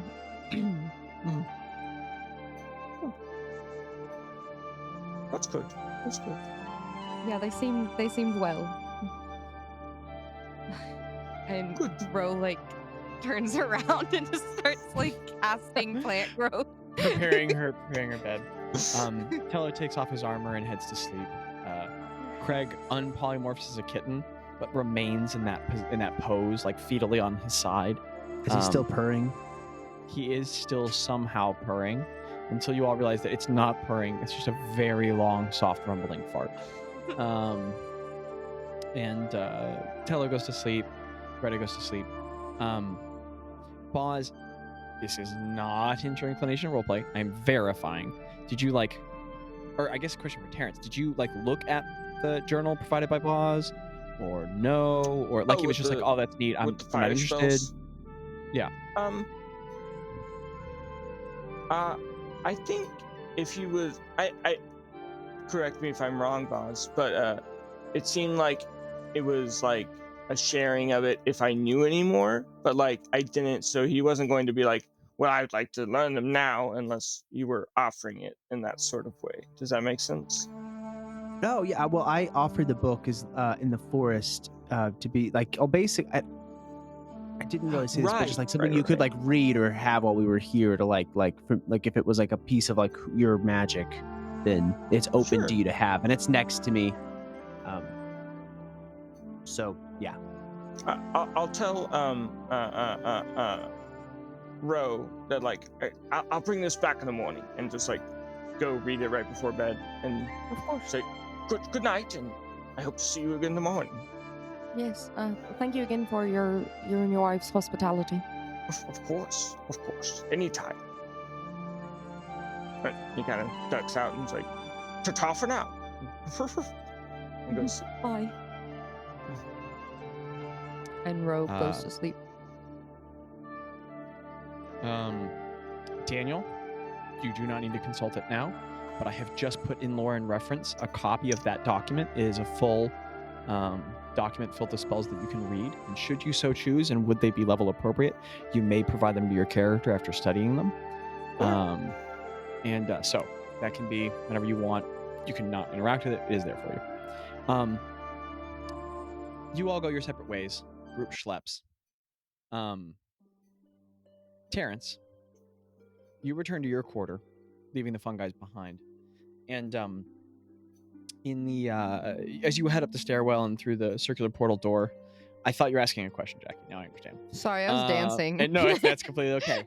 You walk into the semi ovular disc kind of shaped room of your old home with the slightly lowered floor, compacted dirt everywhere. Roots growing down through the ceiling, these many soft thin ones as though from flowers and grasses. There is this sort of fur layered bed to one side, a stove and basic wooden basin filled with water into which you may cook, a chest at one side, a very basic kind of wooden crudely naturally formed sort of armoire sort of structure that can be opened, filled with clothes, a narrow bookcase slowly filling with books, a little sill to one edge, like a bench coming out of the wall, and reclining, and a series of pelts on the ground, and other accoutrements of yours and Neve's life. And she's sort of reclined back on the bench with her back against the wall, just sort of thumbing through a book, slowly reading. I kind of come in Is everything okay, Neef? I know I sprang a lot of people on you out of nowhere. But they seem nice, yeah? She looks up from her book, and her posture is very different here. She is much more relaxed. She's like got her legs crossed along the length of the bench. She's much more expressive at this time. Her face is, it's got a lot more emotion on it, and she looks irked to say the least. She is not a subtle woman, and she's wearing a lot of her emotion on her face. It's a subtle expression, but it's definitely there. And she kind of looks at you for a long time. Thumbs another page of the book without reading it closely. She just says,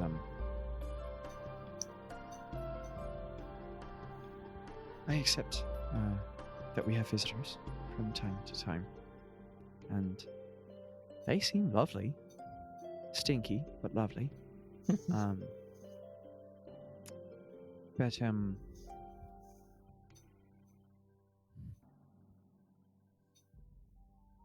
there's no other business here with the adventurers?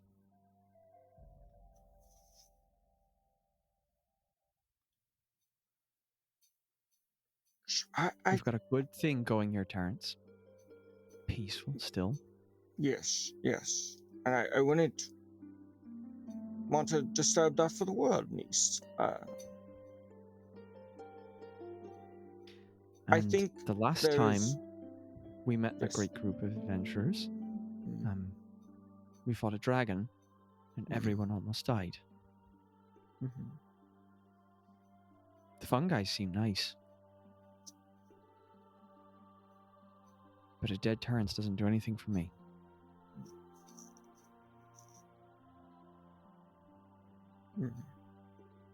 I see why you are. No worry. She nods impatiently and stands up and slides the book into the shelf. She just kind of sits down in the middle of the room. And this is a totally different Neef. She sits down and she she splays her legs out and she puts her arms back behind her, kind of propping herself up. Very relaxed, open position, but not her body's relaxed and her eyes are staring daggers at you, and she's just waiting. Yeah. He takes a second and he looks at Neef and says,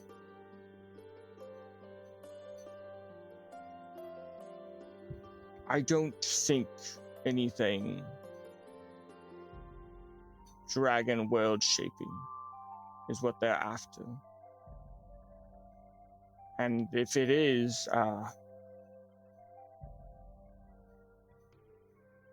well, that can be their problem. And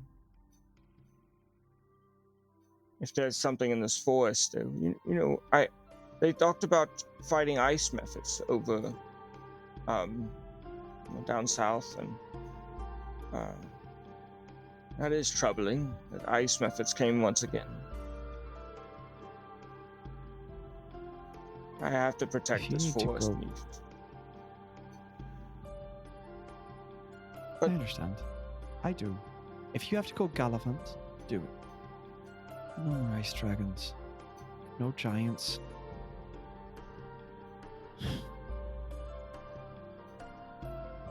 I understand. Forest is important.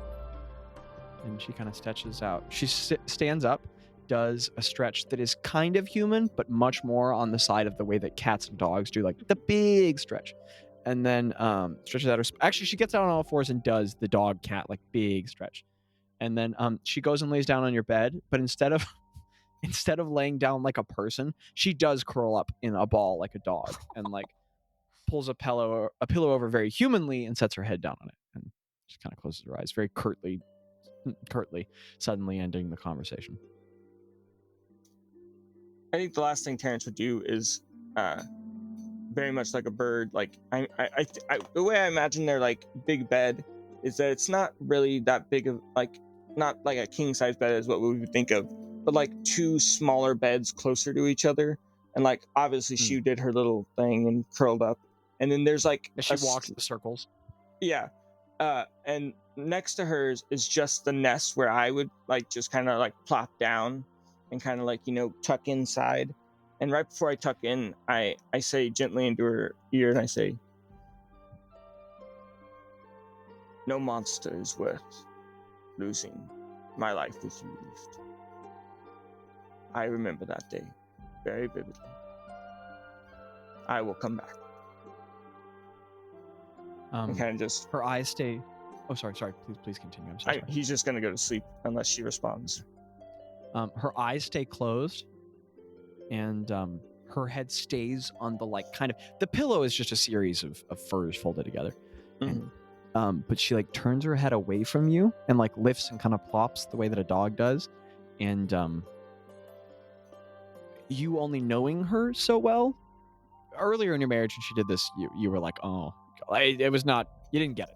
But now you've put together that like she's upset and turning her head away, and at this point in y'all's cyclical dynamic, like this often pattern of argument and stuff, it's kind of like a positive good sign. Like Neef gets upset and then like retreats into herself, emotionally processes, comes back, communicates. It's like this like moment of frustration, like when she's really mad at you and things are not going well, she just doesn't respond. And so like you interpret this as like the emotion landing, her expressing her frustration, and that being like an important common step in the way that you guys kind of do this dance. So a positive frustration. So she resets her head. Also, just for the sake of cuteness, based off of what you said, the thing I was thinking is that like hers is a series of like pelts in like a circle, like a dog bed, and yours is like a bird nest, except with all the bird poop inside. And the two beds are next to each other, but the sticks are missing from one side, and the furs are all piled up on the other side of the others, so they kind of conjoin. So you guys both ball up, and when you do, like the fluffy feathers are against the fluffy fur. Yeah. Okay. Cute. This is too cute. I can't. Otherwise, the party goes night-night. Okay. Quick player check-in. We're still doing well on our time limit, but I'm also not trying to drag you guys through an internal session. So I try to keep my DM cards pretty hidden, but I basically had a plan where you guys got a ton of time to roleplay. We did the Siggity roleplay. You guys can have, like, basically, there's not too much more left on this session. Like, we gave ourselves the 12:30 time limit. I don't even think we need to go that late at all. I'm sure we could cut it at like 12 or sooner.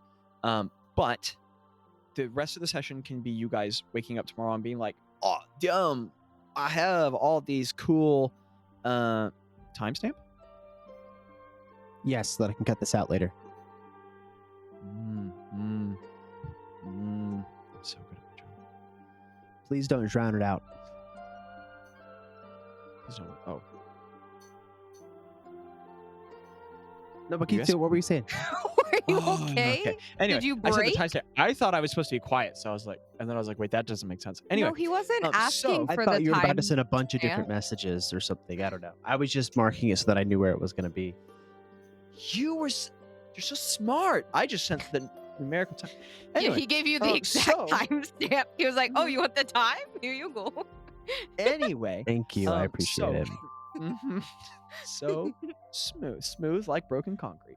The rest of the session can be you guys waking up the next day and having like a lot of role play conversations, or Daniel wink, not what you should do, just acknowledging. The rest of the session can be you doing the whole like hunt thing. Basically, the way these sessions are set up, the next session can be transitioned to next plot point, or the rest of this session.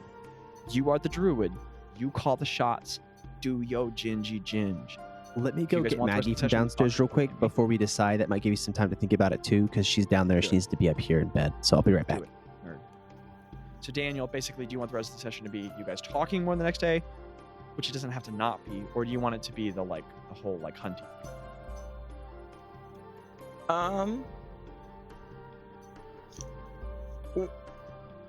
It sounds like the rest of the session is like the talky aspect is we just need to go now and go look for where this cold is coming from, right? Okay, sick. Okay. That's what our thoughts are. I'm gonna go pee real quick, super fast. Have fun, Jackie. Thank you. Okay, sick. That sounds like a plan, Daniel.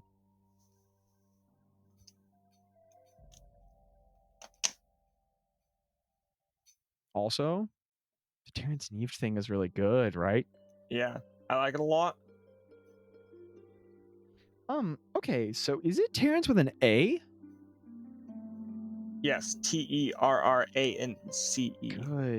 Good. I've misspelled that for 5 years. Okay, I am going to go try and take the fastest poop of my life.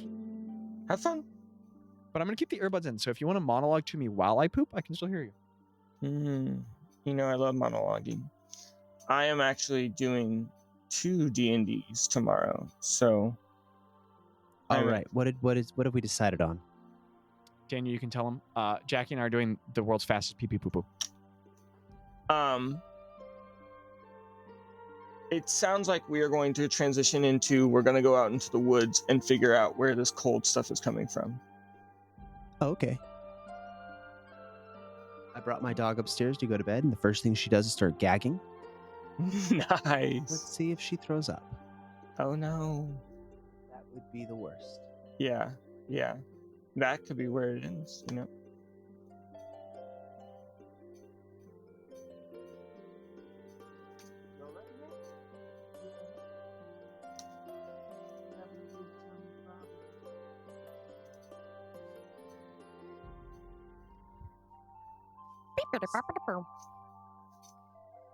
Bippity, boppity, and dare I say boopity. Thank y'all for role playing with your character stuff, because I actually haven't really I hear what y'all's exploits are, but getting to know your characters is very fun. So Very cool. thank you for doing it with me and doing all my long questions. It's kind of It's fun fun. to revisit different parts of our past, like describing our characters and stuff. Like that's not something we haven't had to do in forever, so it was kind of cool to like re-examine that.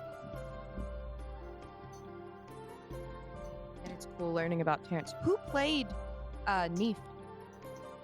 It was just a DM NPC. Oh, okay. That's what I wondered. Yeah, we had a druid, a ranger, and then a cleric eventually. So we didn't really have a damage output guy. So Gotcha. Nugget was a ranger? Nugget was a ranger. Yes. Gotcha. Yes. Sick. Yeah. Caleb's a crazy man. Yeah, we've heard some of the stories. Yeah. Of the stuff he's We done. really need to get him on a one shot or something, because I think. Caleb almost ruined the campaign for me. Oh, Or not the really? campaign, Oh, that's important right. plot points. I remember you saying that. And Yeah. Zach was like, Zachary what the heck? made me leave his house because Caleb kept talking about stuff I didn't understand and he wouldn't stop talking. And I've never seen Zach like yell and get angry like that before, but like Yeah. he literally made me walk out and just leave his home. It was fun. It was very fun. It was Yeah. fun. I could hear him as I was walking out, like, dude, really? It was so funny, like exact voice, dude. Yeah. Caleb was he's a crazy guy. And he just thinks of the most crazy things. So I feel like Mika and Caleb would really get a fun camaraderie ship of, you want to do something crazy? You want to do something crazy? Let's do something crazy. So As soon as I leave, if I'm not playing a session, our current party does that. They're like, That's oh, not Landon's true. here. You do We're crazy gonna- stuff all the time. No, I'm talking about a specific type of like, oh, we're gonna do something bad. Landon We never wouldn't do like anything that's this. gonna get us killed, though. They You're told the in one our that does other stuff in our that like might get us side B killed. campaign. They told a random man on the street that we had a dragon because they thought it was nifty. That was a different campaign, and we were right. It was nifty, and that wasn't even Yeah, Roe. But you also that said was on Magic Ravina. Lane that there was a dragon. They do crazy stuff. That's all I'm saying. On It's Magic pretty Lane. Thank y'all for your patience. What a bizarrely long and thin poop. Just like a long ribbon. Are we I ready? didn't need It to was know that Saluna as about well. you. Hashtag Saluna. If you Okay, think about it, it makes sense because Luna, Moon. You know, lunatic So- came from people acting crazy on a full moon. the word. Ooh. So that's actually That's really That's cool. actually pretty cool. Uh, true. Fungus. I should give a more smooth transition.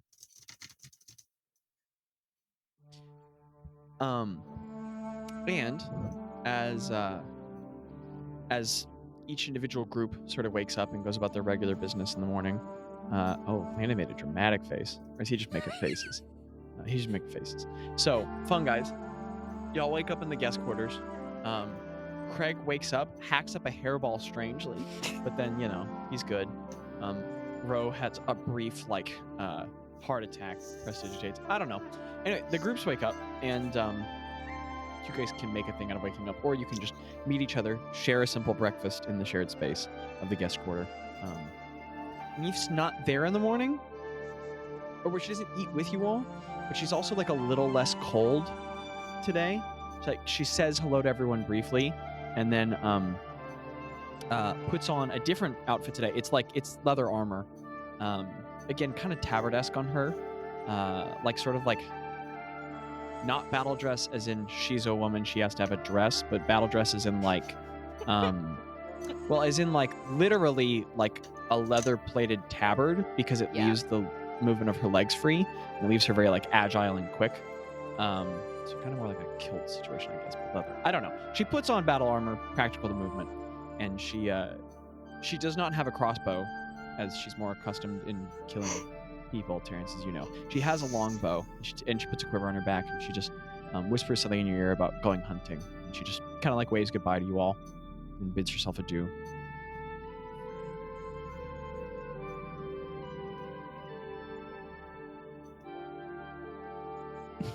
So what that party do? I was thinking, hey guys, I had this idea.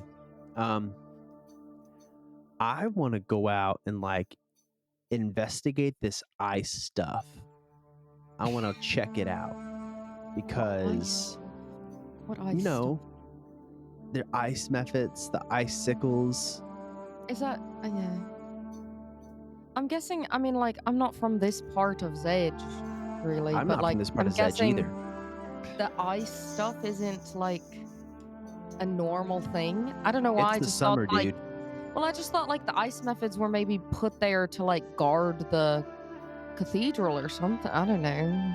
Aren't you the person that believes that everything happens for a reason? You think the place that is most famously famous for ice stuff, and there's more ice stuff now, and there's been 2 mentions of ice stuff that doesn't perk your little and the ding, that doesn't make you go ding. I'm getting a strong ding right now. I feel a ding, ding ding ding ding ding. Right. My ding has been malfunctioning ever since I got hit in the head by since I got hit in the head the other day. Yeah, I don't know who did that. But not. got I hit in wasn't the part of head that. the other day. Yeah, she tried to fight a pack of wild turkeys. Terrence's eyes go wide. Terrence, they- you know where they were. immediately. Landon, weren't you just saying that when you're not here is when the chaos ensues? You just told Yes. a turkey person that I tried to fight turkey. I don't lie. I didn't try to fight them. I was actually I was speaking with them with And speak then with animals. This conversation and then- happens for a while, and it gets explained, and then the session. Yeah. Yeah, and I was just looking for you, and they misunderstood. And that conversation is montaged by, and then the session. Anyway, a ice. big gobble. Yeah, I guess. What else have you been seeing, Terrence? That's been cause for concern as far as. I mean, we are pretty far north, but I guess summer's still our summer. Yes. Still gets hot some days, but it just a lot of winter activity that shouldn't be happening. Not normal to this time period. Right. I think perhaps going to one of those places and investigating it, or seeing one of the ice places that we saw, well, that I saw earlier, might be important to figure out what's happening. This is not Zach pushing anyone in a direction for roleplay. This is me clarifying so I understand the scene. Is this like we're having a conversation around breakfast as we get ready for the day kind of conversation? Or are you guys in the wood walking and talking?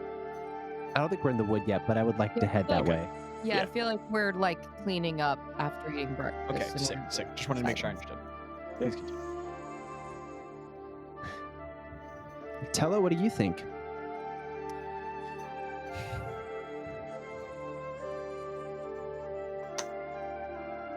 I mean, the last time we met someone influenced by Sailor Moon messaging, we went to that cathedral. I know, that whole Despa's business. It left an impression on me. And, You religious now? There's like a funny chuckle from Tello and then a long pause.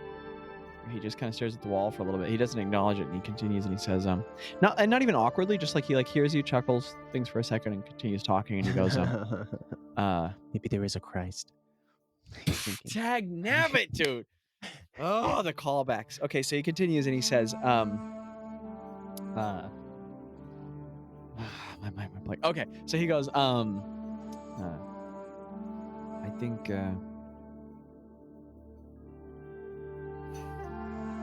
I don't know if there's anything I think I'm learning to do. It's just don't do what old Tello would have done. And old Tello would have been like, no, that sounds dangerous. And new Tello's thinking, I guess this is what I don't know. The fun guys, like our thing is like getting involved in other people's stuff. So yeah. So go towards the danger. Let's go. So if your let's go gut kill some tells ice you to run the monsters. other way, we go towards it. That's right. And if your gut tells you to go think- towards it, we have to go the other way. Yeah, I think Fungi Tello's main prerogative is make the correct choice. So let's go look at some ice stuff. All I'm right, fine with friends. But if it's a Ice- dragon that might ice be out, methods. just saying. And he's putting on. If it's a dragon, we're all going to be out. And honestly, it'll probably Good. be. Good. What if it's a little baby dragon? That sounds way. Just I a don't want to cute- think about that. It's just I a don't want to cute think about little- that. Just a cute little guy. You're the person from Zedge that. We're all...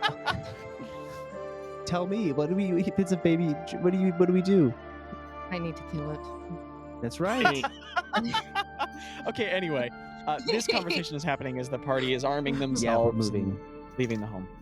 Is Gretta okay, and Craig going with us, or are they staying back? Or No, I'm making the choice. Their characters can't be involved in it. No, the whole party goes. And why am I so sassy today? I don't know. I'm sorry. No. Jackie, I like I don't it. think you've earned this. I'm sorry. You guys leave the Wow. home. You guys leave the home. And as you go boobity boobity boo out of the home, the court door is placed behind, and you guys venture out into the forest. As you all go over the ridge in between the oak tree and the sort of like hobbit home, and the Through two the woods to grandmother's house? on the other side of this land depression and the small mound hill into which that central room are built, on the other side is another small depression, and you all see that Terrence has back here a fairly large garden.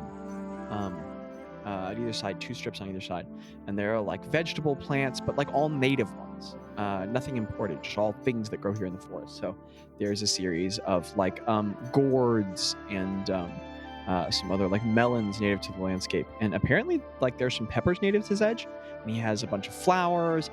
The place is just filled with pollinators, and you watch some snakes slither in and out of the grass, reptiles. The place is just abuzz with insects and birds flying in and out.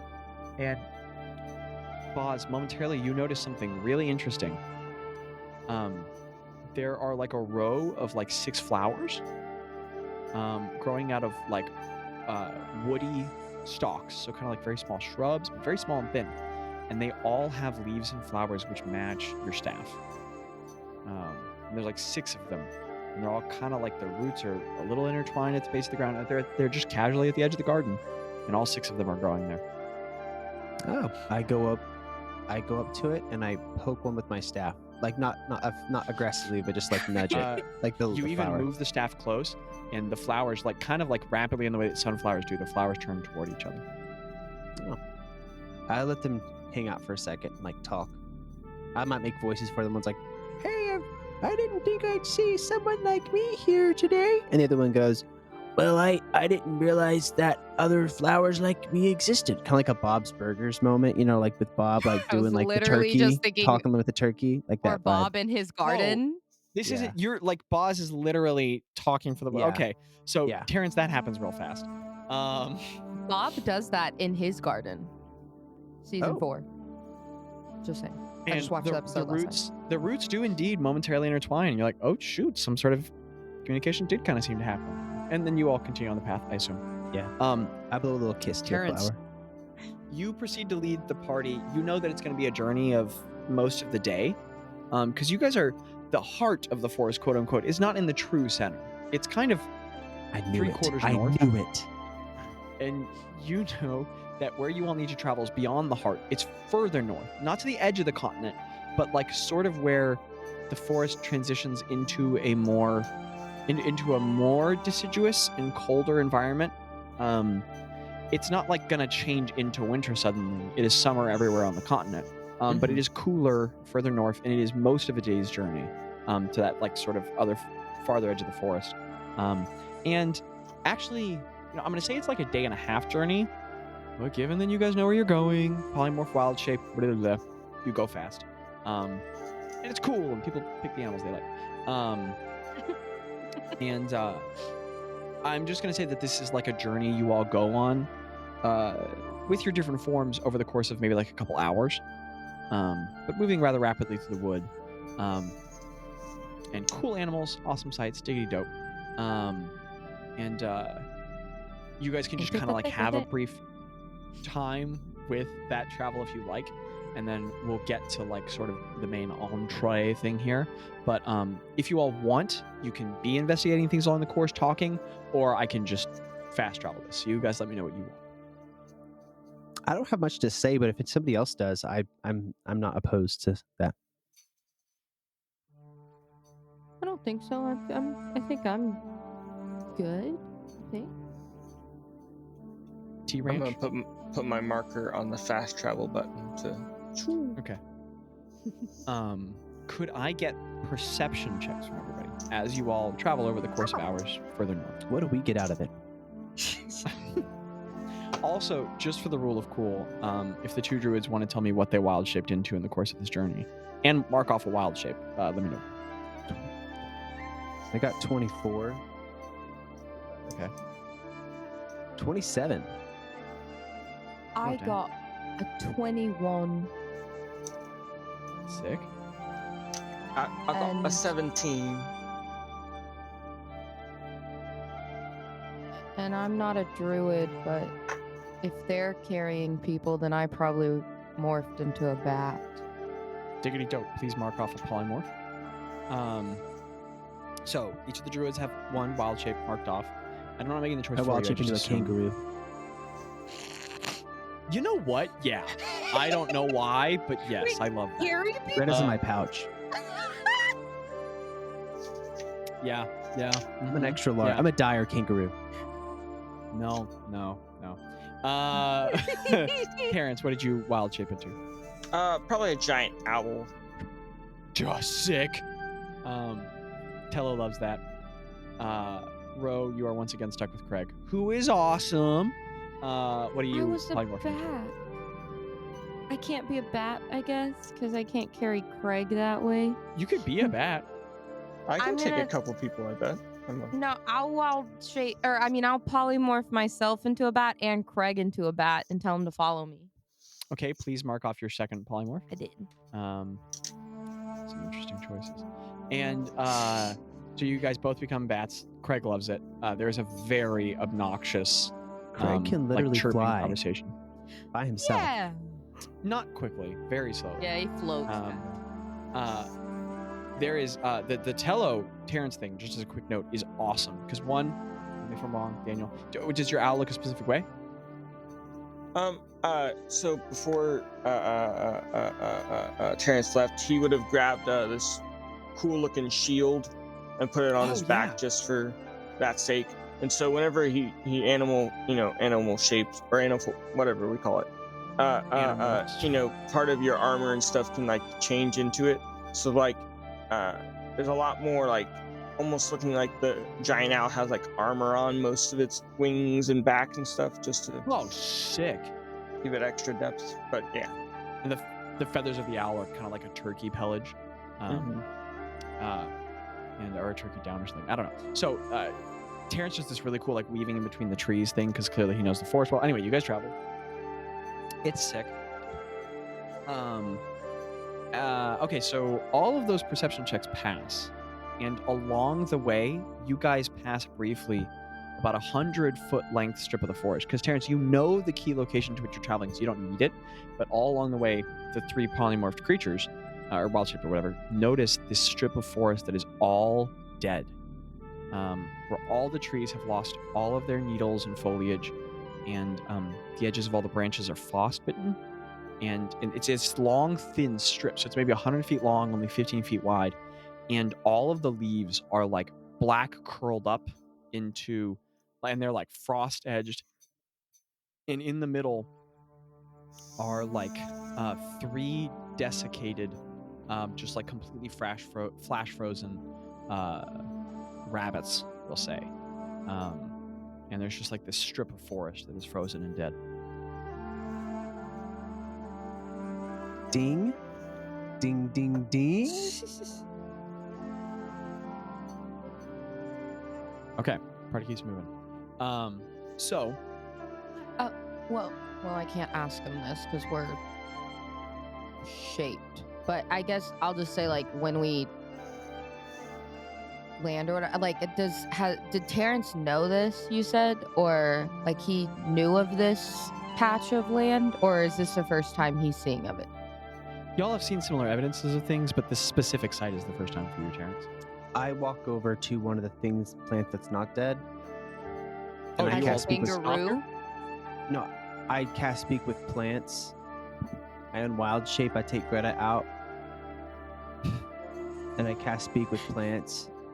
Okay. And I say, so you all briefly stop there, and I'm not going to worry about the mechanics of how you stop, unstop, continue travel. You stop there for a bit. Pause. Speak with plants. Talk to them. hey, I don't have a lot of time. I'm sorry. You seem like a really nice plant. I'm sorry if those were your friends. Do you know what did that over there, by the way? What was that? Bazz, as you talk to a tree, the tree responds,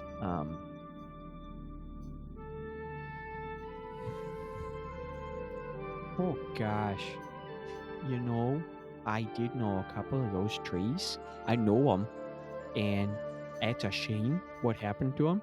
I always say, oh gosh, you gotta be careful for dark magical denizens. Oh gosh, because I remember used to be hags in the woods. Used to be, and that you can always. I don't have eyes, so I can't say for sure, but sudden death like that feels real bad magical. I always say, my 483rd cousin is way on up north, and gosh, conifers can get so old, and that one, that cousin was around when the dragon was here, and its neighbors, the neighbors of my cousin, they got flash frozen, and gosh, fella, I don't know what you're doing here. I don't know you.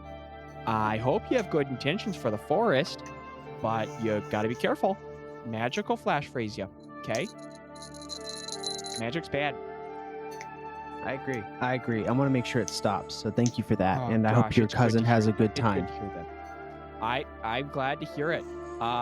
Do I vote for you? How does this work? You just basically give me your support and I'll go take care of it. Okay. All right. Hear that, everybody? We've got an elected official. You're running against the turkey? How does this work? I am an actual elected official for the material plane. And I have this ring to prove it, and I hold up the Good. ring. I can't see that, and I And don't know what it so- means, but I implicitly trust you. All right. Okay. Good, Out good. with the turkey. And you know what? You've got a plant feeling. Plant to plant. Thank you. I like Thank this. you. Gosh, Thank this you. is a good day. Okay. All right. Nice. Good luck. Ah.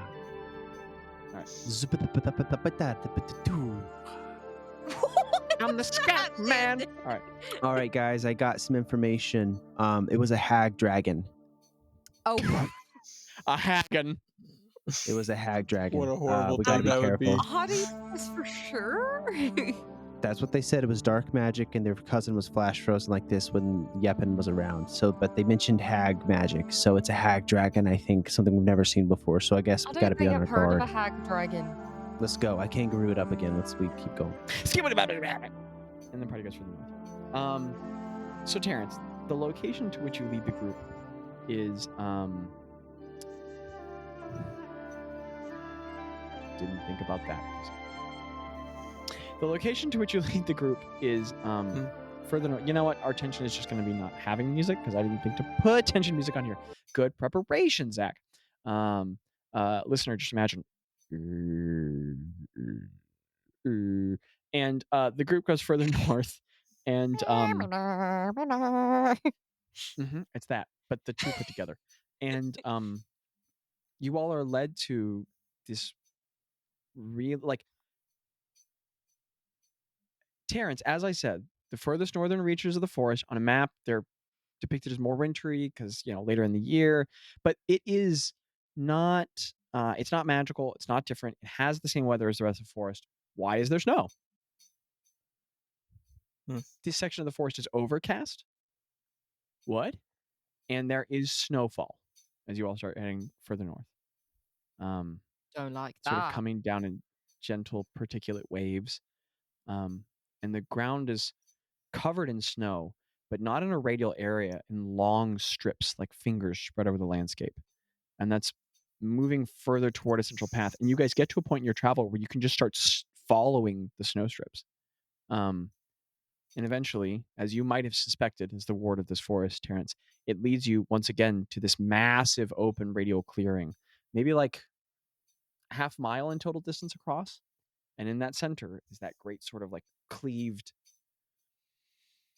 not nowhere near large enough across to be like a mountain, but that massive stone outcropping that came out of the ground with no top, crushed and broken in the middle, where there was more than a year ago that battle you all had in the introduction to your eventual ally. And indeed, there's like sort of like a swirling center eye to the storm here. And the clouds are very low. They're maybe half a mile into the air or less. And this, like, all these strips of snow converge here. And there's just like kind of like a really soft like of thunder in the clouds, and the snow is just falling, and the area is just cold. And you guys are at the edges of this massive clearing. So big open clearing, no trees, like 400 or 500 foot across, stone outcropping, bowl, butte, broken rock thing in the center, and storm cloud above, snow falling down. You guys are at the edge of the clearing. Can I do an Arcana check to see if this is a magical snowfall? Like if it seems and magical. we're gonna we'll call it DC 4. Oh. You can make the check if you like. That's a 28. Holy crap! What's your modifier for Arcana? 10. You're proficient in Arcana? Yeah. That's cool. It's an expertise. Ro? Yeah, this strikes you as magical. What'd that group do? I was just gonna ask. I guess being from Zedge, would I have known this is where it happened? Like, or no? There are no that what happened? Like that the battle thing happened here. This is not at all from any source where you've heard of the Battle of Yeppen happening. You heard of that happening at the North Peaks of Yeppen, the mountain range.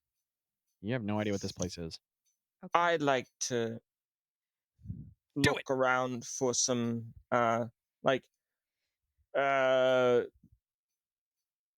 spare traces of hag, if possible.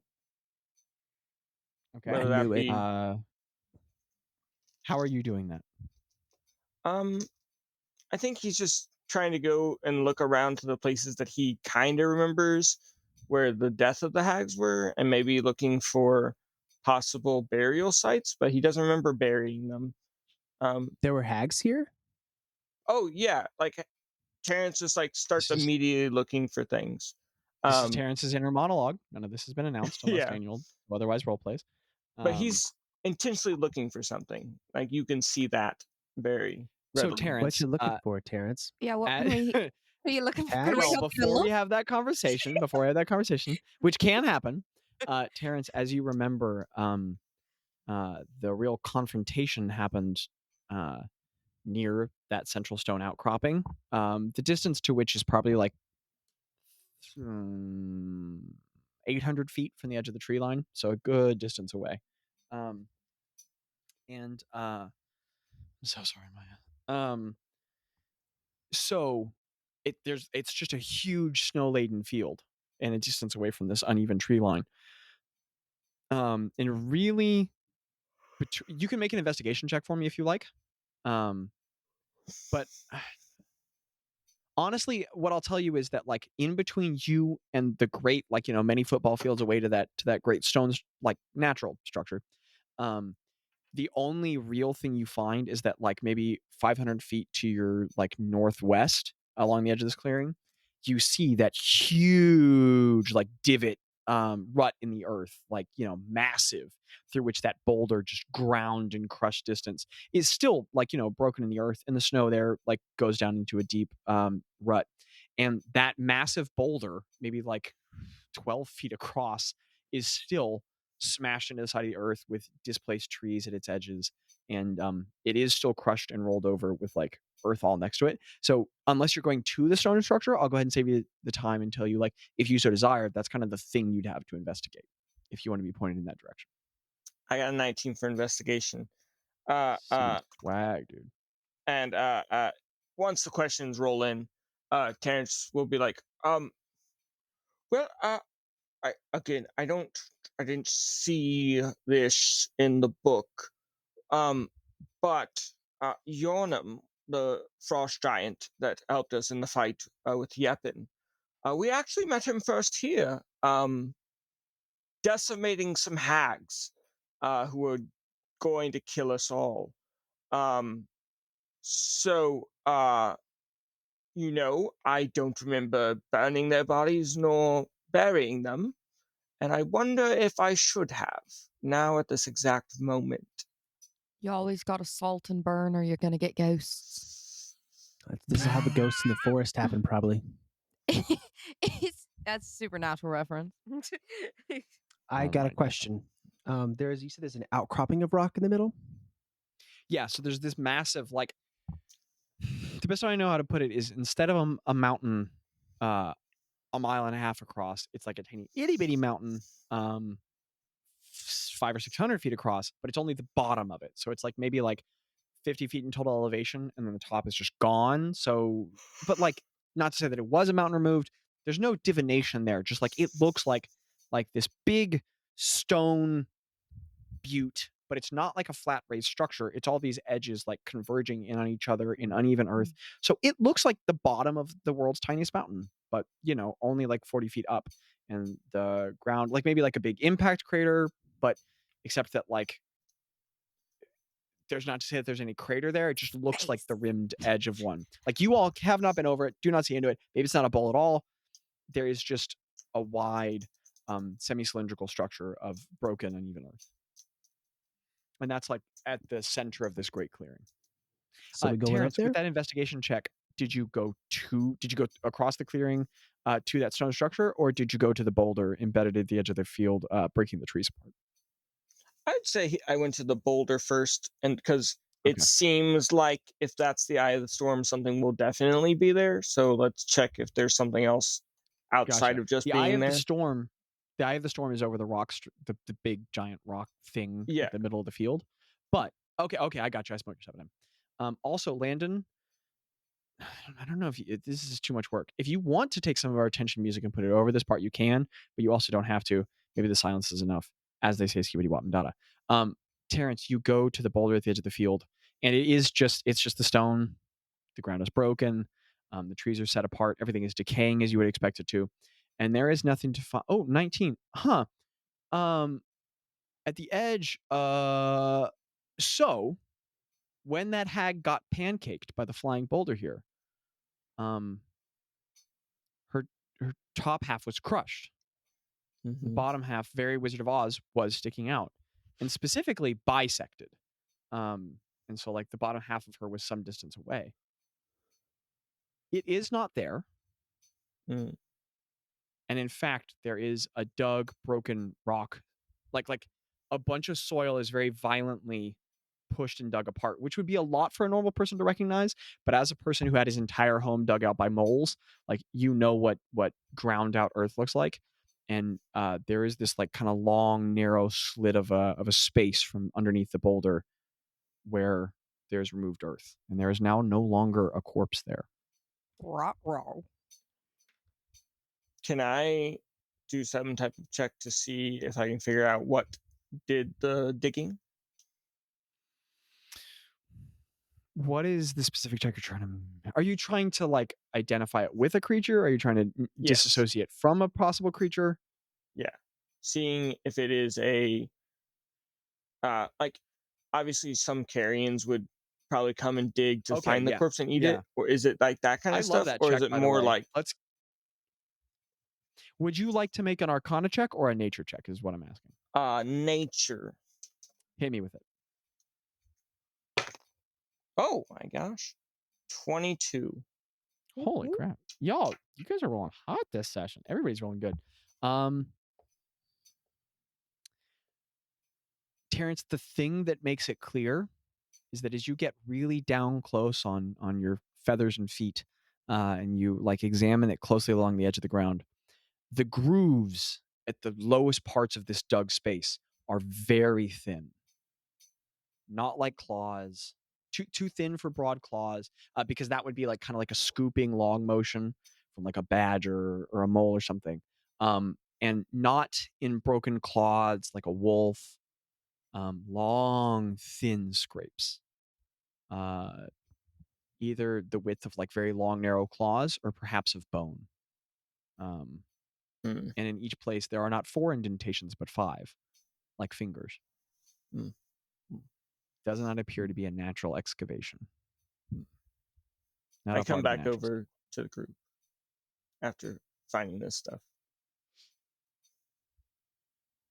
Did you find anything? I'm not going to say that I should have burned the hag many moons ago, but I really think I should have burned the hag many moons ago. The corpse of where it should be. The corpse where it should be is I might say no longer there, and the claw marks of scraping out underneath the rock might be the same type of bony fingers of horribleness that were the hag's bony fingers of horribleness. I think we might have a hag problem, but that is only my conjecture. Okay, good to know. Don't beat yourself up over it. I've never dealt with a hag, so I mean, yeah, I've never burned anything I've killed. Who knows so, if you're supposed to burn them or not? I don't know. And now I know. Now we know if we ever encounter one, we'll burn it, right? You live and you learn. Yeah, you can't beat yourself up for that. So he like kind of thanks you. Yeah. So I'm looking at this. It looks like there's like something brewing. Like something's brewing, right? Like it feels like something is like moving towards a coalescence. Am I wrong? Do you think I'm wrong? I think that's what it feels like, right? Like coalescence. Should we? I feel like is good. Do you think it would be? Do you think it would be wise to like fly above it to see how far it goes up, or the clouds? No, bad idea. No, yeah. I wish Gretta wasn't writing in her journal so much. We could ask her more about hags. I know. She's asleep in my pouch right now. I'm still a kangaroo. And Gretta has ink smeared under her nose. Her eyes are bloodshot and wide, and she goes, "Journal!" And then that's that whole. Powdered sugar. Am I right? Landon coming at it with a brick joke. What kind of hag was it? Like, aren't there different kinds of hags? Was she like an ice hag, or? I think, if I remember correctly, that there was a Bahur hag or Bahir, or however you say the horrid name. Yeah. I don't know why I asked. I don't really know anything about Well, hags. they did cause an overwhelmingly cold Are they related to display in the Yevon at all? woods. Like, are they like on the same like hangout? Like, do they get Yeah, their would- vibes from the same Would place? they Because they're be all cold. trying to do something to like If bring I back remember him? correctly, it was because of Yepin's evil and frozen nature that brought about the hag, and Great. what we thought an evil frost giant that turned into an ally frost giant many moons ago. Sorry, real quick, and I will let you guys keep going with this because it's important. Daniel, could you make me a history check and then continue? We're gonna use that inspiration. Give guidance as well. Guidance. Thank you. Let me get that guidance in there. Hold on. It's the finger crossbows. That's how you get it. It's like a druid bardic inspiration. 18. And he left. I have to take care of my cat. No, I know. It was just funny. Terrence, with an 18, you remember. Oh, that's right. How could you forget hags? Not hags. It all come back to you right now. If you remember correctly, I think you think it was Coven. Was it 3? Was it 4? You can never remember 3 or 4. 3. You want to say 3? You want to say 3 hags? 3. Perhaps also it might be also good that there are the possibility of 3, maybe a coven of hags. One might say of hags many moons ago. It's all a blur. But you killed them all, or just the one? Great question. I feel like all 3 were killed. Yeah. Or 4. 4, possibly. But I guess, like you said, they're hags, so they could come back, I guess. I guess in the right temperature. It is the summer though, so at least we have that going for us. Yeah, but look around. It's snowing. Well, what if I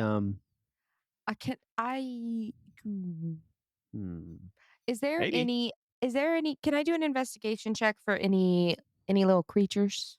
Any little guys? You don't see any. Okay. Usually I would have you make the check, but Tom. Yeah. I'll tell you what. Ro, you have the stupid high passer perception. Could you give me our per captain cack? Yeah. I cast Shillelagh on my staff just for fun. Do it, and please make a note of that. Just for fun. That's a dirty 20. And I say the southern Nice. word for defense as well, just for fun. Just for fun. Okay. No reason. You can describe to Daniel how cool that is with your shield. Yeah, so my bracer on my forearm turns into a wooden, like a shield thing. Heck yeah.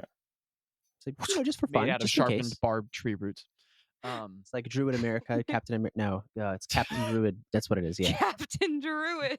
Druid There you America. go, there you go. It's an off branch of the Methodist Church. Yeah. So Ro, as everyone's talking about everything, you notice on the ground there are like divots and ruts. They're very faint. It's not in the snow. The snow is depressed at a different elevation in sections. And you realize that the snow is falling at slightly uneven heights because some of the areas of snow are dug. More snow's come back over it, but you are suddenly putting together, oh, there's like a drag mark through the snow. It's kind of lopsided a little bit. It's very faint, very keen eye to tell it. And it looks like it heads toward that big rock center thing. And it kind of Does it like stop, or it just like keeps going towards the big rock? It keeps going. And in a really uneven snaking pattern. Again, only the keenest of eye could see it. Do you have? As they're still talking, I start kind of hesitantly following it. Understood. So Rose starts wandering away, looking at something. Does anyone hear an echo back into my mic from y'all talking? No. No. Okay, because even though they have mostly full charge, my earbuds have inexplicably died. So I'm just going to keep rolling with that. Okay. So, Ro, you start following the path. Ro starts walking away. What the rest of the party do? I follow her. And I got a little magnifying glass, and it's like do do do do do do do do. Just Tello, kidding. Craig, and Ro and Greta are all following, and they're doing this really weird synchronized like oompa loompa doompity, and for no reason, no one knows why. So the six of you all head after this path.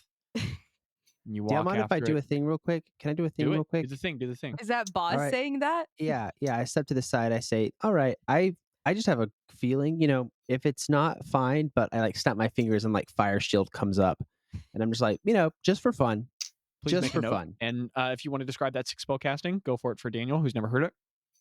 Yeah. So I just kind of snap my fingers, and flames just kind of like come from the ground and surround me. And I choose to have the warm shield, so it gives me resistance to cold damage, and it lasts for 10 minutes. So you can early cast it and still last forever. Okay. And please, with any other spells or conditions anyone's doing, please note on your sheets for no reason. So, Landon, please make a note of that. Reason. I am Just for also fun. going Just for to fun. bring out Linksy. My Would you like to describe that for everyone, Daniel? 'Cause that's pretty sure. cool. I remember if it's tiny, right? I think is it a tiny or a small creature? I don't remember. So What?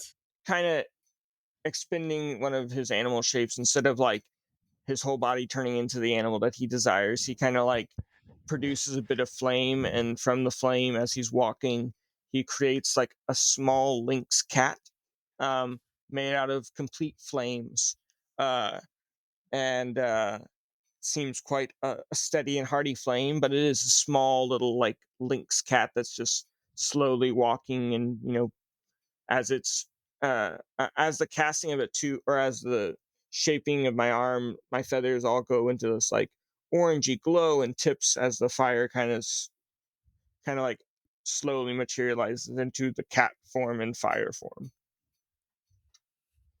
Oh, what's the I name? love that. I'm just feeling very Linksy. generous. So, Daniel, take inspiration for how sick that spellcasting description was. Linksy. Oh, that's cute. Yes. Hi, Linksy.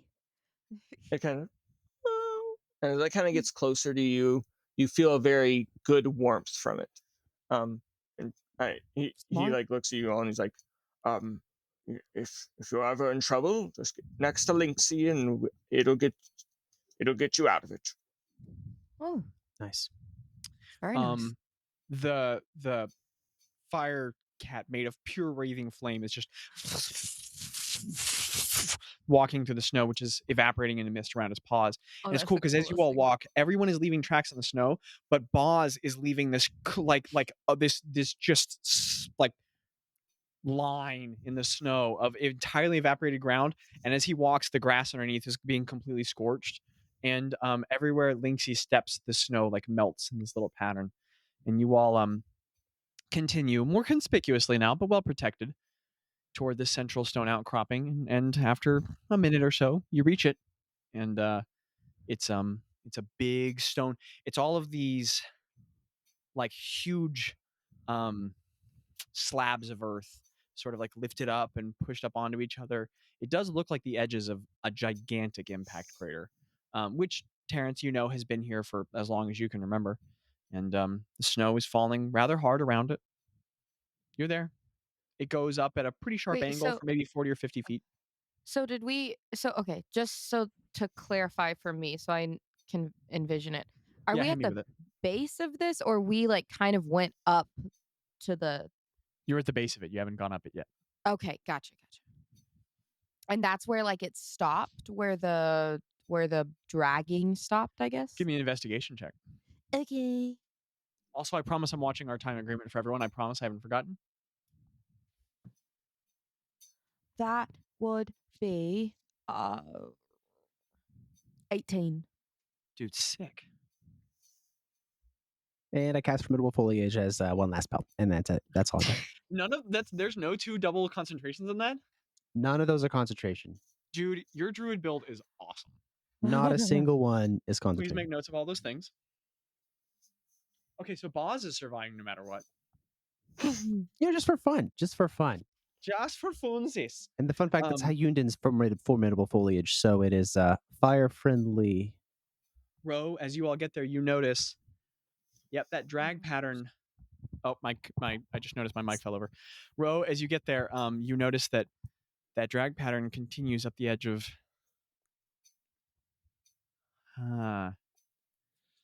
Oh man, no, there's a bunch of drag shapes. Whole bunch of drag shapes. How big are the drag shapes? Different sizes, different shapes. Maybe 12 different drag lines, all different shapes. Bro. What's that about? And there are just these divots in the earth, different shapes. They stop and start sporadically, like a thing being pulled and then kind of lifted and maybe drop back down. You're not sure. And there's just a bunch of them going up the edge of the rock rise. I pointed out to anyone who doesn't see it, I guess. But I mean, pretty sure. Would these hags be like dragging animals up there for like sacrifice or something? Possibly. Sorry. Strong color. Possibly. Possibly. I can't say yes or no. I thought they were dead. So, your guess is as good as mine at the moment. I'm sure there is something nefarious going on. Perhaps it's all the limbs dragging themselves back together to form the coven. Oh. Or one of them trying to form it once more through the other dead. I don't know. Yikes. Indeed. Do we keep? That's a good idea. Do we keep following? I mean, I guess. only one way to find out how to kill these things is to kill them again. Yeah, that's true. Okay, Ro keeps going. Okay. Sorry, I'm writing down a really good idea. How steep is this? Maybe like 70-degree angle? I think I am going to cast Pass Without a Trace, though, just to give ourselves a Can I get a group stealth chance. check? Sneaking chance from it. Ooh, heck I not super stealthy. Yeah, remember you can add that plus 10. Oh. Oh wait, we add a plus 10 to our. Oh, that's Pass without right. trace. Pass Without Trace. Oh, that's 25. 29. I got a 22, and Linksy got a 17. Let's go. Well, that averages to like plus 20. So, you guys kind of at some point even have to kind of get down on hands and knees. And Terrence, you're take it from me if you want, but at some point you whisper into your staff, and there's this ring of fire that burns outward from it, and it passes over all of you all. But instead of burning you all, it's just a wave of heat, and then all the sound around you is dampened, and you all crawl up the edge of this rock face. As you all get up all the way over the edge, I will describe what you see, but why don't I get a perception check from whoever wants to go first? Oh, me. I want to. Okay. Bro? Ooh. That would be a 29. Okay. Holy crap, this is your highest rolling session you've ever had. Yeah, this Holy cow. has been really nice. You guys for are me.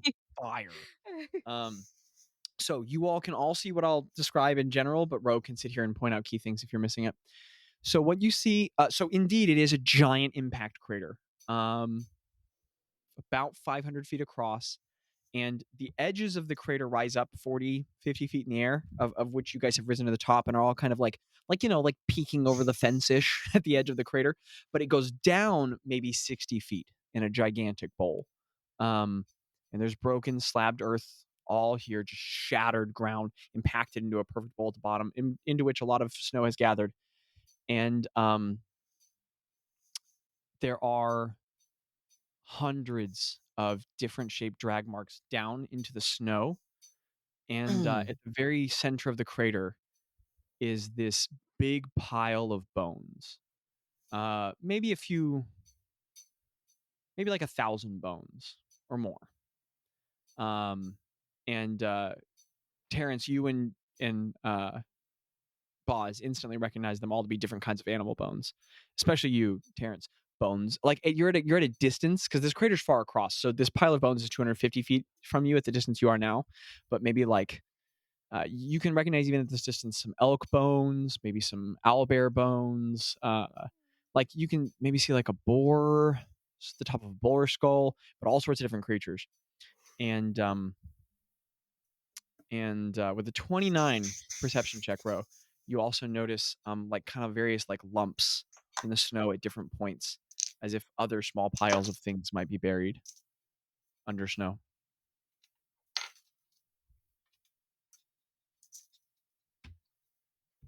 Is there Do we any strike? moving? Do we strike first? Is there any moving You don't see creatures anything. around? Just a lot of bones. You don't see anything. Is there a lot of snow? Mm-hmm. All right, so I cast my first concentration spell. Okay.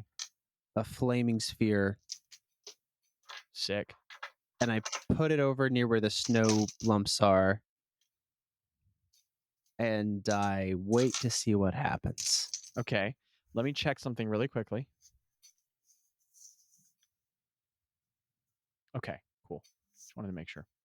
Nothing important. So what does it look like as you cast Flaming Sphere? I promise we're almost done.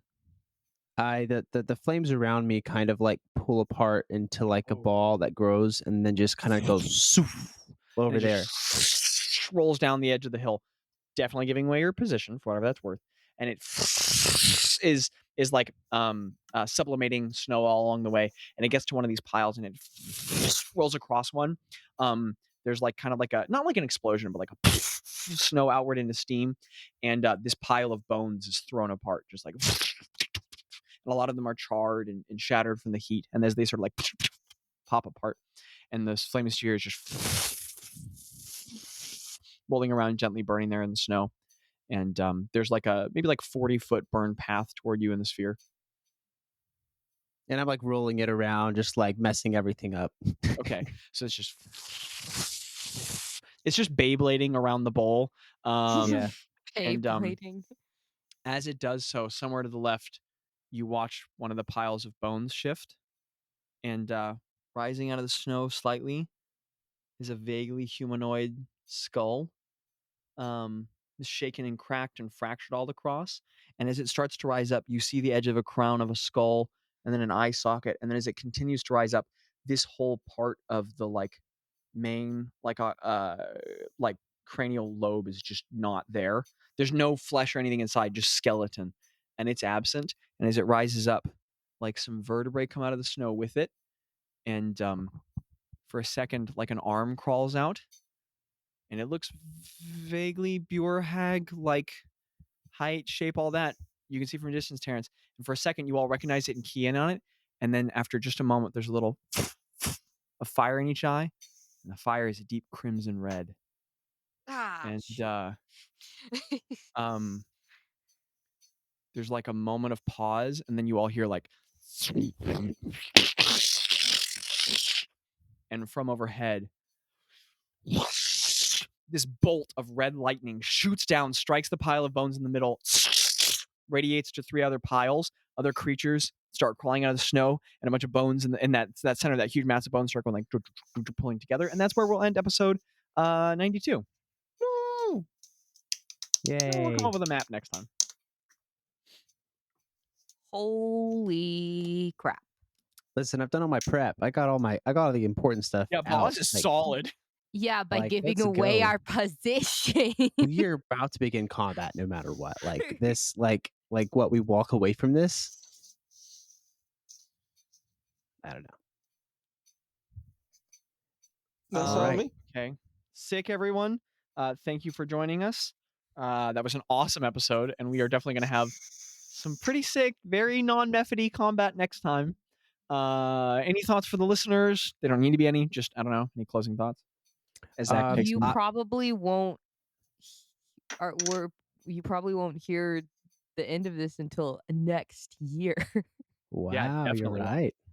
because it's mid-December now. For melee attacks, Bazz's AC is now 19, and for ranged attacks, it is 21.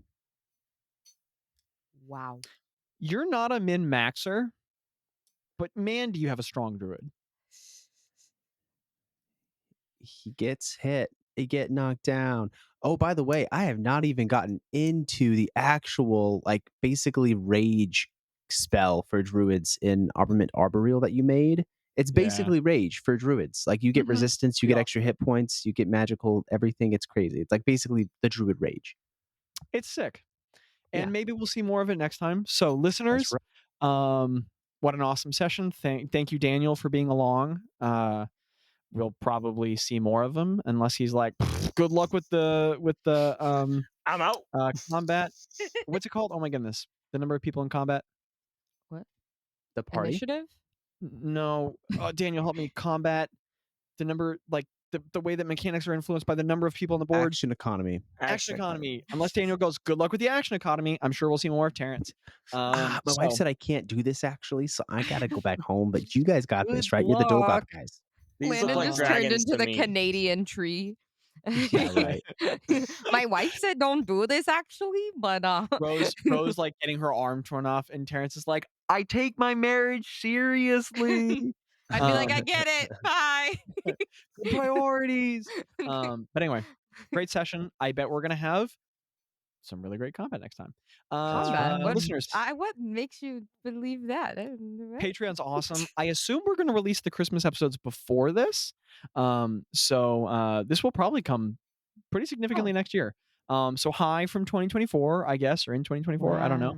It's Hi past from- us. Maybe who knows what's gonna It's happen. past us in future time. But anyway, Timey great wimey. session. Thank you, Danny, for coming. I don't want anybody to fall asleep. Yee. Life's an incredible adventure, and you are an important part of it. Skibbity wop. Skibbity wop da da. Bye bye. Mine.